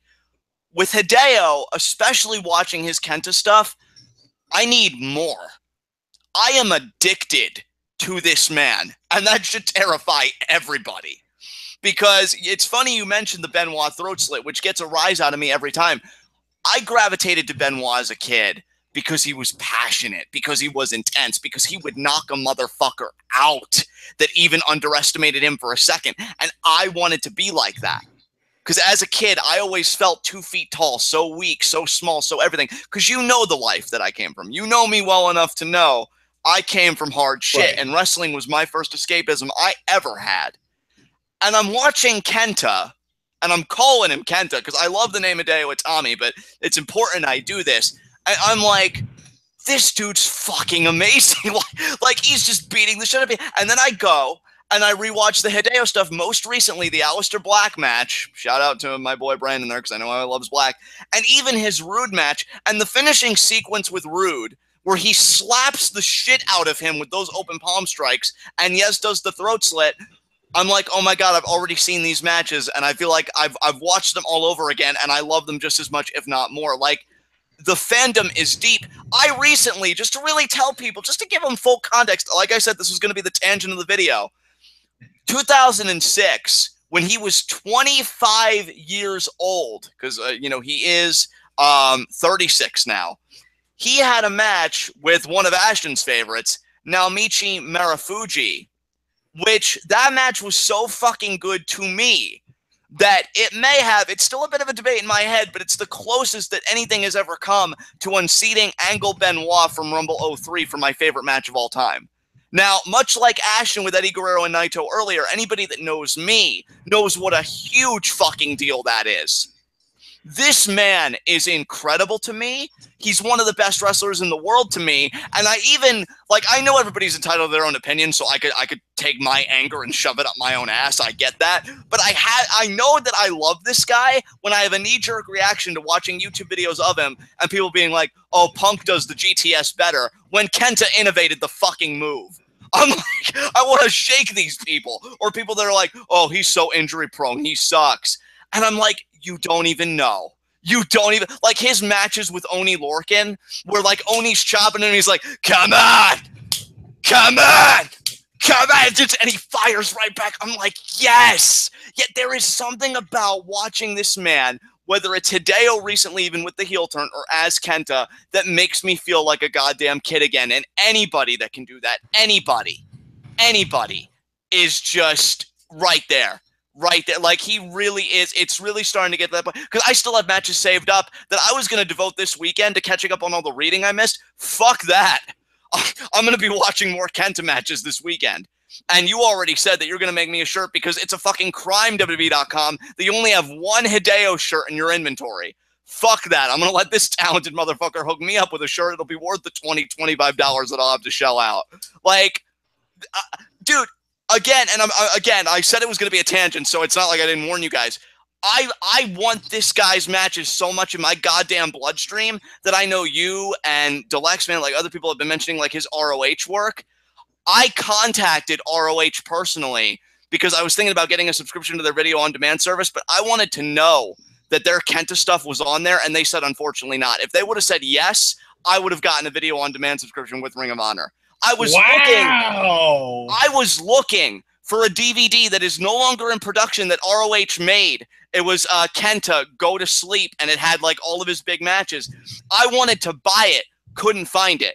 His matches with Marufuji are some of the best series of matches I've ever seen. The 2006 one, again, being the absolute best in my mind. This guy is a fucking beast. This guy is incredible. Show you respect.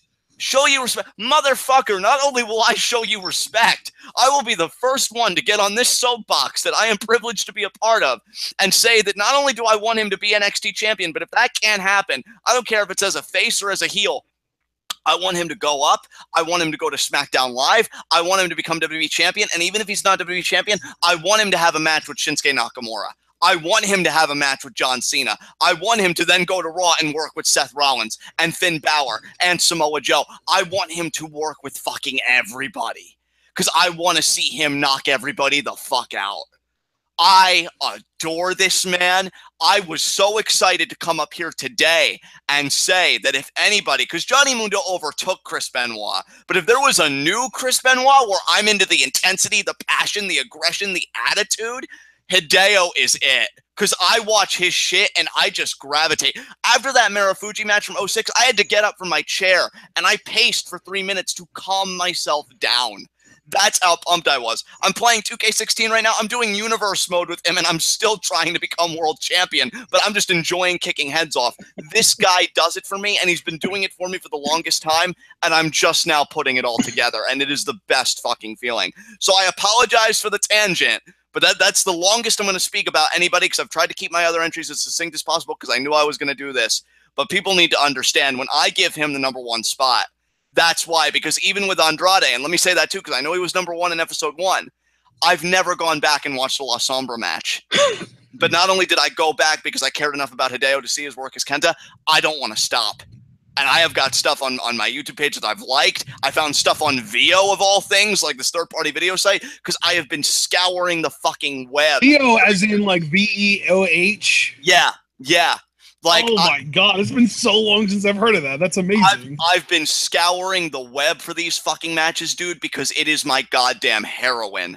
And I love Andrade, and we'll talk about him later, but I never gave enough of a shit about him to do that kind of work that I did for Hideo. So when I say #1, you need to know the quality of that number from me and what that number means, because it means everything. And I don't care if it's NXT, the main roster. He needs to start turning the heat up and beating some people because I want to see some gold around that goddamn waist. Fun and games are over. And you know what? I know Adam Cole's pursuing McIntyre. Take a fucking number, baby. All right? Because ain't going to do it for me. Yeah, so that just really wanted to celebrate him. Again, I apologize. I hope you guys enjoyed that tangent, but I just had to get that off my chest. Apologizing. This is what we're here for. I love this. And they do too. Yeah, like, amazing. And just every time he does that throat slit now, like, I will say, as the ultimate Benoit mark, he's earned it. You can have the throat slit. Like, what a worthy fucking successor for that taunt. What a fucking beast. And dude, you as a big Marufuji fan, I still want you to just go back on your own time, watch that match, and then you give me your thoughts, because I've been peddling that match to anybody that'll fucking listen. So, yeah, Hideo's #1. That's my rant. Floor is yours, brother, because now it's going to be succinct for me until we get to the main roster. So who's next for you that you want to talk about? Damn, where were we even? You know where we were. You know what? No, Hideo was my number 4, but we never got your number 4. Oh my God. So I still have to talk. Oh my God, this poor man. I feel like I'm not going to be able to do him justice now. My number 4, and this may surprise you, Roderick Strong. Nice. Really, really digging his babyface work. Roddy's fantastic. I feel like the in-depth looks that they did for him was the best thing they could have ever done for him. Because I think on a certain level, I've always liked Roddy. I loved him as a heel in PWG. Loved him. But you know, again, that it's rare that I can like somebody when they're a babyface. But I feel like Roddy's the right kind of babyface. He's not schmaltz. He's not in your face. He's just an honest guy making an honest living, and he's just really damn good at it. And that, to me, is Roderick Strong. I feel like he got robbed because, you know, it's not that I'm anti-McIntyre, but I feel like it should be Roderick Strong having the storyline with Adam Cole. And plus, dude, it's funny, given what we know about those two in PWG, it works on a whole other level for guys like us. But unfortunately, that's not where we're at. But yeah, Roderick's incredible. And yeah, he's definitely worthy of my number 4 spot for sure. I love it, man. Roddy was one of my honorable mentions, so I'm not even going to add anything. Let's just get right into my number 3. I believe probably going to end up being either your 3 or 2. We'll see. Andrade Cien Almas. He got bumped down to number 2. So, but yeah, you go first. What is it about Andrade that does it for you? El Ídolo. El Sentinel del Espacio. That's right. La Sombra. He is incredible. Yeah.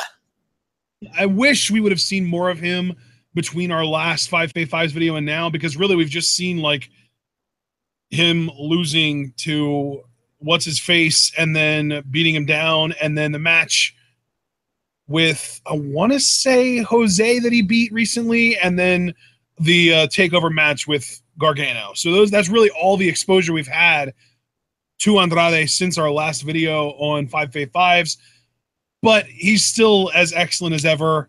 He's still very tranquilo. He still does the LIJ stuff that I was afraid Zelina Vega was going to try and get him to stop doing. He's just so good, man. He's got the athleticism that really, when you see a guy that's built like him, because he is thick, like he is a bigger guy. I feel like his build is almost similar to like an Elias Sampson, where like he's got that bulky upper body that you really wouldn't expect him to be overly athletic, but he still does the flips and shit that you expect from a Mexican luchador, which again fits his profile. So yeah, he's kind of got the best of both worlds in that sense. He's a great looking dude, so if he doesn't succeed, it's no one's fault but his own. Or, you know, there's always the possibility that he just doesn't get booked well, which seems to be a common occurrence in WWE. But still, he's so good. He's charismatic. He's great in the ring. Zelina, I think, has really added to his sort of character. The way he's being displayed. His presentation. Thank you. His presentation. Damn, I'm awful with that word thing. Yeah, I think Zelina has really contributed to his presentation and made it go from great to somehow even better than great. And I'm just looking forward to see what he does. Hopefully he manages to get back into my top 2 for our next 5v5s, which will be the first video that we do, I believe, after our end year awards on January 1st. So that's perfect. Yeah, I know that the year-end awards is going to be on January 1st, which is a Monday this year. So then I'm guessing then that next day, on Tuesday, we will produce a 5v5s video that'll be in basically 4 months from now. So hopefully that ends up working out well. Yeah, man, I don't really have a lot to add for Andrade, but I want to hear what you have to say about him now. Isn't going to be much because, again, I said so much about Hideo. But you know what, though? with Andrade, I think a lot of what I said in episode 1 still applies here. I love that he's only 28 and he's as fucking good as he is, because that's the biggest difference. Hideo's already 36, and I'm not trying to push Hideo out to pasture, not after the fucking sermon I just gave him. But, you know, the idea that Andrade is only 28, 8 years younger than Hideo, and he's as brilliant in the ring as he is, and he's got that charisma that he does, it is just amazing to me. Another guy where I say the NXT title has his name on it, and if I had it my way, the WWE title as well over on SmackDown Live. Because, I mean, I can tell you right now, an Andrade Cien Almas match versus AJ Styles or a Nakamura, which I know he faced Nakamura as La Sombra, just sounds absolutely brilliant to me. He's got all the tools to be that main star, and I think I said this on episode 1, but it bears repeating. WWE has always wanted that top, like, Mexican star, and the closest they came, it seemed to be Del Rio during his first run with the company. To me, Andrade beats Del Rio in spades. Like, even for as good as Del Rio was, which is kind of an arguable point, in his first run, you know, with the gimmick and the car and everything else, like, Andrade can match him, and I think he's so much better and so much more entertaining in the ring, he exceeds him at that point. Like, I'm really hoping when Andrade gets called up, whenever that is, they get behind him majorly. Because if you're going to give Jinder this major push, I'm not saying you should give Andrade the same push. Maybe you could take it a bit slower, but he deserves the same amount of success is what I'm getting at. The dude's absolutely brilliant at such a young age. I think he can fill that void that WWE, even if they don't want to admit it to themselves, they've been trying to fill actively for so many years. And the sky's the limit for this dude. So, yeah, he's just an incredible performer. And I really hope he has a very decorated future ahead of him with a lot of accolades that we can look back on and remark upon, because, man, you're not really going to find many people better than Andrade Cien Almas, for sure. Yeah, he's great. So, man, this is kind of crazy because we've already talked about 5 through 3 for me, and we already know that you're 5, 4, 2, and 1. So who's your number 3? And then depending on who it is, I'll either give my 2 and 1 or one of the two, depending on if your number 3 is one of them. My number 3 just says to everybody, allow yourself to fade to black. Okay, good. Yeah, Aleister Black is my number 1. Wow. Oh, you gotta go first. Or no, you know what? I'll go first because I want to hear your remarks, but I'll be very quick knowing that he's your number 1. I mean, Aleister Black is the complete package. You know, like, I love the look. I love the gimmick. The guy delivers in the ring. You know, again, like I said, I recently rewatched Aleister Black versus Hideo from TakeOver Brooklyn 3. And while I was more focused on Hideo, it takes 2 to tango. You know, and Aleister Black, he brought it. Dude, to me, this guy screams world champion. This guy screams his name on the marquee to push tickets. And he's another one, a lot like Hideo. I want to see him work with everybody. I want to see him work with Rollins. I want to see him work with Balor. Like, he may be one of WWE's best prospects in some time, and I think they know it too. And that's where it really gets scary, because a lot of the time I feel like you and I know something that they don't, and there are a few occasions where maybe they know something that we don't, although I think that's a bit more rare if I can pad my ego and yours out a bit. But I feel like here we're in sync for once. Now, I don't want to be proven wrong about that. Watch them do it anyway. But yeah, I think Aleister's going to own it, something fierce. I could see him having a similar trajectory that Balor had when he debuted, where I could just see Aleister debuting, getting a huge win, and getting big pay-per-view matches not long after that. So that's it for me, but you gave him your number 1 spot, so I got to hear this, dude. The floor's yours. Yeah, really, I was actually kind of struggling with NXT this time around because my sort of guys, like the guys that I would consider that are like my favorites that I like more than everyone else does, that, you know, I really love, haven't really gotten the big push. And the guys that have gotten big pushes, I should say, aren't really guys that rank high on my personal rankings. So really, Aleister was kind of the sort of triangulation of guy that I like more than most, guy that's been getting pushed, and guy who has literally no ceiling, all combining in one. You know what I mean? So for me with Aleister, I think the biggest thing was that he is basically if CM Punk had a legitimately like legit badass in him. And like Punk, my whole thing with Punk was that he always talked like a badass, but when he said I'm going to kick your ass, I never believed him. You know what I mean? Yeah, yeah. Whereas with Aleister Black, he more lets his actions do the talking for him.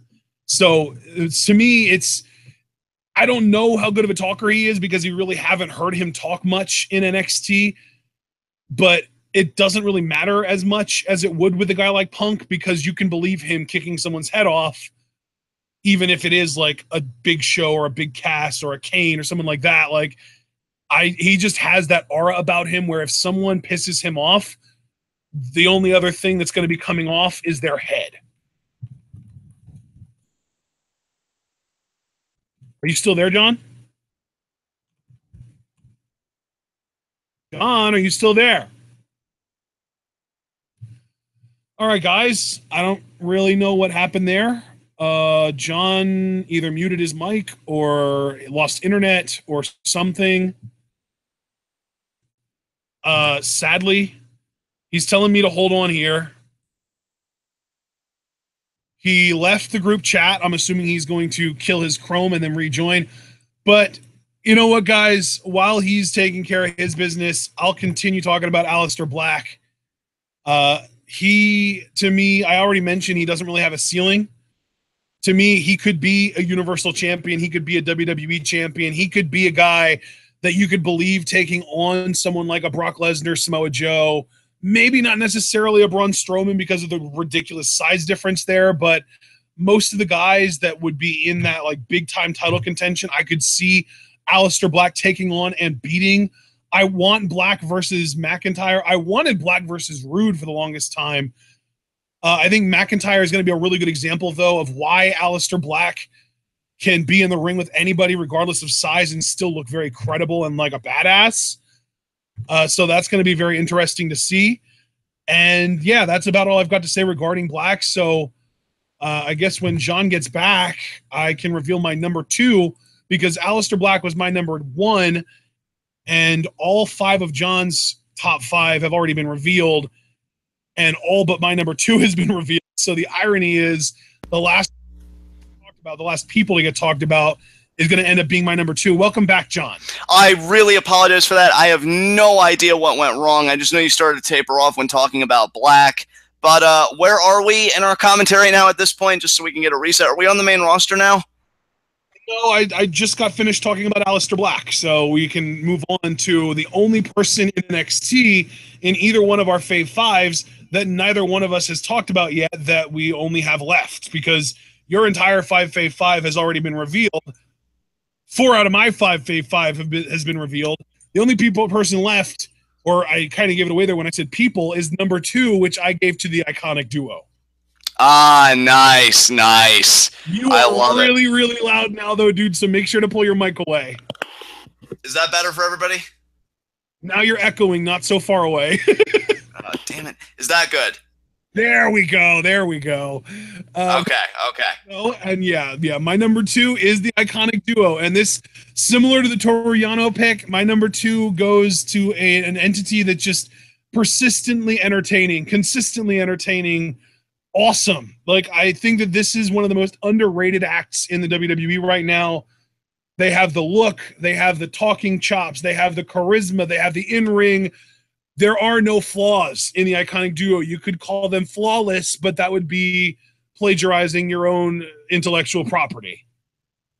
Yeah, I mean, these guys made my honorable mention, but I think it's only a matter of time before I start talking about them in a top 5 context. They are absolutely wonderful as a team.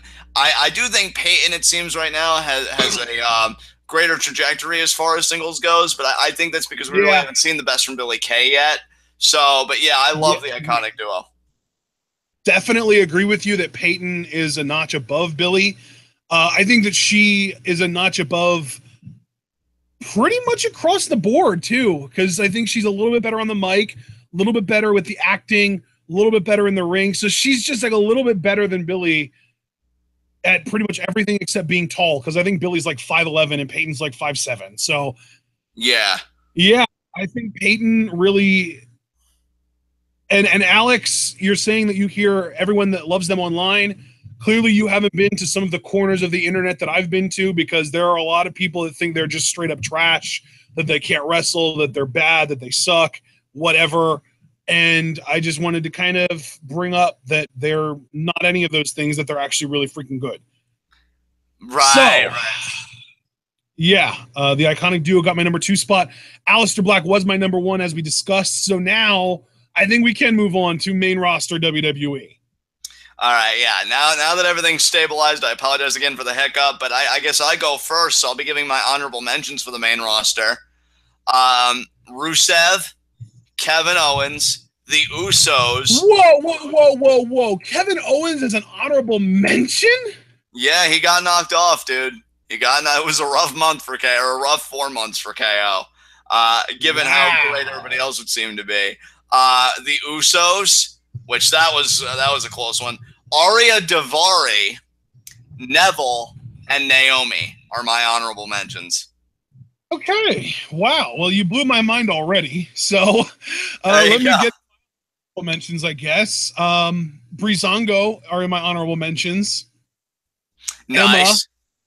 Emma, Mike Kanellis, The Miz, Seth Rollins, Chad Gable, The Revival, and I have a note in here, please come back soon, and Luke Harper, and I have a note in here for him as well, where are you? Yeah, it's funny because I'll say right now, Chad Gable was in your honorable mentions. He made number 5 for me. So, oh, nice. Okay, that's all. Yeah, he was one of the guys that I was really considering for my 5 spot, but I ended up pulling the trigger on something else. Hey, I can't wait to hear it. But seeing as how you just mentioned Gable, and like since I went first and you just gave your honorable mentions, I'll say yeah, Gable is exceptional. It's funny because like we don't see him too often, but when we do, he makes that impression. Yeah. His match with AJ was fantastic, and I love. Hey, kudos to AJ Styles for going the extra mile and really putting Gable over, because the guy is a fucking Olympian, for Christ's sake. And saying like, oh, he was manhandling me and this and that. Like, AJ really made him sound like really the biggest deal possible. He's got charisma.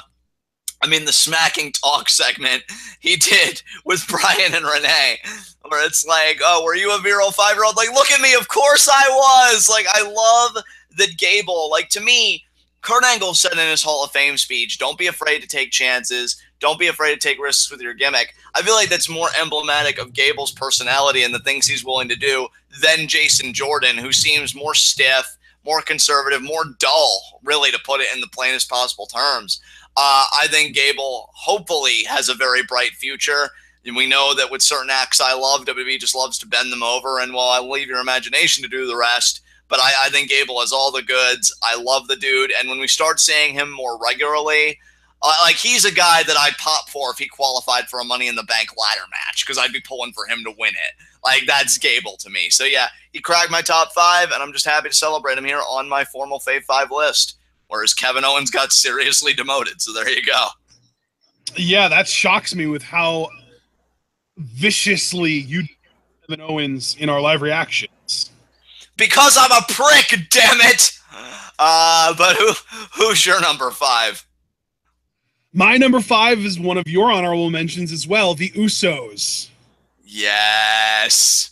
I never, ever thought that I would be mentioning the Usos in this positive of a light after their horrible, horrible babyface run a year or two ago. Like, they were in Kushida territory for me. Like, I despise them. But this heel turn has done a complete 180 for them in my eyes. And it's really made me go from hating them and really dreading them being on TV and changing the channel when they're on to not being able to get enough of them and just looking forward to every match and segment that they're in. It's made that much of a difference. Sometimes a turn is all it takes. And I agree with your sentiments wholeheartedly about the Usos. Their shirt's cool. Their promos are great. Their catchphrase is cool. Their matches have even gotten better since they've embraced more of a vicious, heelish style. I love that they're using the Tequila Sunrise. Their matches with New Day have been great. They're just clicking on all cylinders for me. They're in a stride right now, for sure. And I'm so glad you said that, because their matches with New Day have been so exceptional to me that I even went to Twitter and said I would not mind these two teams having a Hell in a Cell because Hell in a Cell does belong to SmackDown this year. Like, I can buy that. I feel like there's more animosity between these two teams with the rap battle and assaulting New Day when they won the titles. What was it, back at not Money in the Bank, whatever the pay-per-view was after the fact, you know, and all that stuff. Like, to me, that's more believable as a Hell in a Cell than Roman and Rusev at the last Hell in a Cell. Maybe even to a degree more than Kevin Owens and Seth Rollins. It just seemed like, oh, we have the cell, so we might as well use it. This would actually feel like it would be earned. The two teams have been that great. And yeah, everything you said about the Usos, I completely 150% agree with. So that's all I can say about your pick. So I guess that leaves us with me giving my number 4, and it's the Demon, Finn Balor. Really loving Finn's work since he's been back. I've said it time and again. I don't know if I've said it publicly in a recording. I think I may have on like a preview and predictions or two. But even though I want Finn to get his rightful rematch for the Universal Championship, that's not going to happen anytime soon because you could see where WWE's priorities are. Some of those priorities are understandable. Others, But I think one great thing to come out of that is Finn gets to work in the undercard and you get to fall in love with him all over again before his next big push. And that's exactly what happened with me. You know, Finn getting to work with people like Kurt Hawkins to start, and then he had the little mini feud with Samson, and then most recently the stuff with Bray. And we don't even know where Finn's going to go now. That triple threat he had with Miz and Seth Rollins. You know, Finn's just been on point. I like the aggression. I like the intensity. I think he's got a likability to him that if they really got behind Finn, he could be transcendent. Remember, this was the gimmick that everybody said, Vince, if you screw this up, I will physically kill you. And yeah, Finn's definitely found his way back into my fandom. I feel like I kind of burned out on him when he had such a dominant NXT run. Then when he got on the main roster, I was immediately hooked, but then he got injured, which kept me on the hook because I was sympathetic. And now that he's come back and he's kind of had more of that steady, slow burn kind of build, I'm like, yeah, I want Finn's time to be upon us. So yeah, Finn Balor's my number 4. Guy's fantastic. Nothing more to say than that. He's also my number 4, by the way. So we have something in common here again. And I pretty much ditto everything that you said. I think Finn on the main roster has really kind of found his footing again, which is nice to be able to say. Unfortunately, I don't expect him to be back in Universal title contention anytime soon. But right. Man, he's so good. His entrance is great.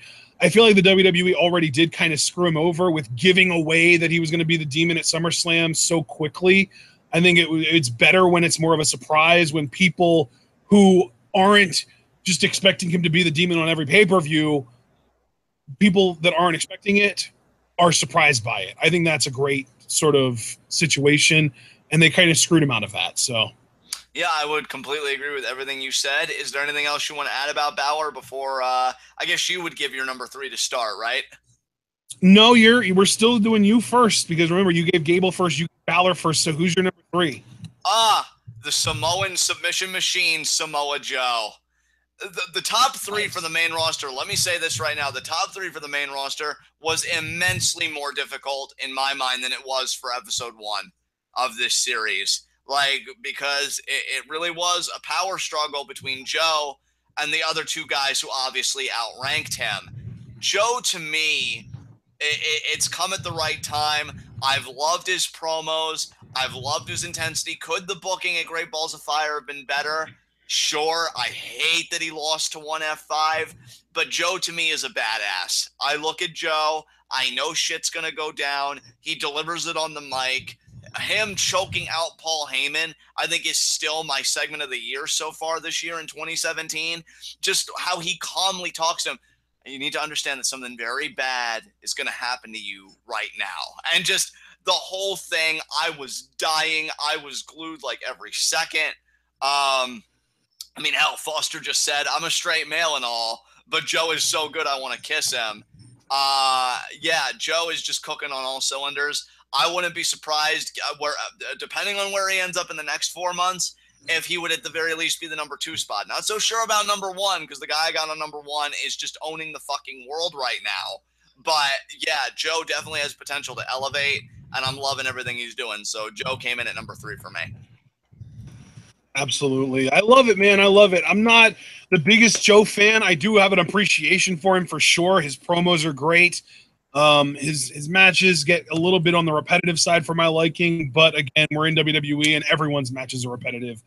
Yeah. So, except for maybe this next guy, because I feel like my number 3 is one of the few that we can honestly say changes it up match to match much more than everyone else in WWE. The phenomenal one, AJ Styles. Oh, AJ Styles. So freaking good. But hey, floor's yours, man. He's your number 3. Didn't even rank in my honorable mentions or my top 5, which really says... Oh, wow. Yeah, that shocks me. That shocks me. I didn't think that he would escape your top 5 completely. But yeah, Styles has just been on point for me, man. And it's funny that Owens fell out of your top 5 and he wasn't replaced by AJ, because to me, AJ and Owens has been carried almost to the point of exclusivity by AJ Styles. I feel like his work on the mic has been downright amazing. I feel like he has been putting on great matches when he's been given the opportunity against people other than Owens, because his matches with Owens haven't been great. His, like you mentioned, his match with Gable was freaking awesome. It's AJ Styles. What more do I need to say? His matches against everyone are going to be good, but for some reason, he's in a funk right now with Owens. I can't wait until he gets out of that funk, and hopefully we might even get an AJ Styles versus Baron Corbin feud. I mean, we'll see about that, but still, Styles has been super on point. Wouldn't surprise me if we got Styles Rude, and if we do, I'm looking forward to getting that. I think that's a great matchup. I think that's kind of a fresh matchup that we haven't seen in a WWE context. And I don't even know if we ever got that in TNA either. But regardless, Styles is just a freaking king, man. Hey, I didn't even have him anywhere, so I'm not even going to add anything. I think everything you said was on point. AJ really is that kind of once-in-a-lifetime kind of talent, and WWE is very lucky that they got him when he did. Because, again, AJ was another one. When I would read columnists talking about TNA guys that they'd want to see go to WWE, they'd say, oh, well, Rude is so and like such and such an age, and AJ is such and such an age, that the door seems to have closed. They decide when the door's closed, not anybody else. And even though I've kind of fallen off on Rude, I think he's making the most of his opportunity, and AJ sure as fuck is making the most of his opportunity, and SmackDown would be crazy to not have Nakamura versus Styles as their headliner for WrestleMania 34 on their side. Because that will own. And even AJ's thinking about that match. It's probably where his priorities are, and I wouldn't even blame him.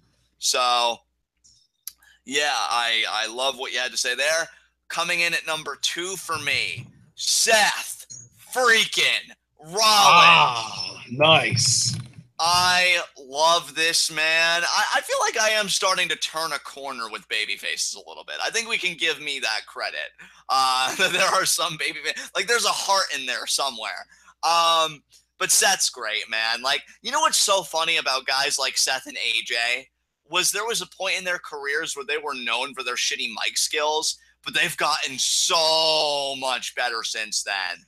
And Seth is another case. Like, his promos with Dean, his promo with Triple H, saying, like, I hate the man that I became, you know, when I knew you and I associated with you, and I miss the guy I used to be. Like, Seth, to me, speaking solely for myself, is such a resonant babyface, because his is a story of redemption, but not even in that Shawn Michaels or Sting way, where it's the religious undertones, you know, which for me as an atheist really don't do anything for me. It's more just redemption on that human level. I fucked up. I want to make life better for myself. I miss some of my relationships. Some relationships can't be repaired, but I'm going to try. And that's why, like, not to put down Dean Ambrose, because I know Dean can be better than what he is, but that's a whole separate commentary for another time. But I feel like Seth's redemption storyline, kind of crossing paths with him, was the best thing to happen to Dean in a while. Like, again, just my opinion, but that's how I'm feeling. And I thought his promo where he turned his back to Dean and he's like, if it'll make you feel better, hit me with a chair, all right? Like, Seth is another one cooking on every cylinder, and it's a shame that he finds himself in this particular moment where the Universal title picture has its very rigid priorities, because Seth versus Brock, like the first match they had where Seth was the heel, that was fine enough, but I could really get into a Seth Brock rematch with Seth as the babyface. You even said, and it was one of our more interesting conversations, where Like, we were talking about Great Balls of Fire, and you were like, well, Joe is pretty much Lesnar, but on a more full-time basis. And you said if it was like Brock versus Seth, it's power versus speed. I get that. In fact, I think those were your exact words. And I'm right there with you. And when you look at it on a narrative side, again, it's a man trying to win a major championship the right way this time. And it feels genuine. Like, I love that story. It's just not in the cards right now. But I think Seth, like, this is why we got so angry with WWE when they fumbled the ball the first time, when they should have turned him, because we knew he could be this type of babyface. And I feel like in this particular quarter, he's found his voice. He's walked the line so well. And to me, he really, really should be, in my mind, the true face of the company, at least on the Raw side, because you can argue AJ and those guys, and it would be a very heated and very fair debate. But I think Seth, he's in a groove right now, man, and I'm just loving watching him work. And I just wish that I could be watching him work in the main event scene, because that's where I think he really belongs. So, yeah, Seth is my number 2. I adore him. So good. Yeah, absolutely. I love that, though. I love that Seth is such a consistent fixture for you in your top 5, because last time we did this, he was number 1 on your list. Yeah, and you know something? The guy that took number 1, he had to earn it, but fuck did he earn it. But yeah, Seth didn't have too steep a fall. I still really love him and everything he does, so it's good shit. Yeah, and it's funny because your number 2 this time, it was your number 1 last time. My number 2 this time was my number 2 last time, and that's Shinsuke Nakamura. Still number 2 on my list.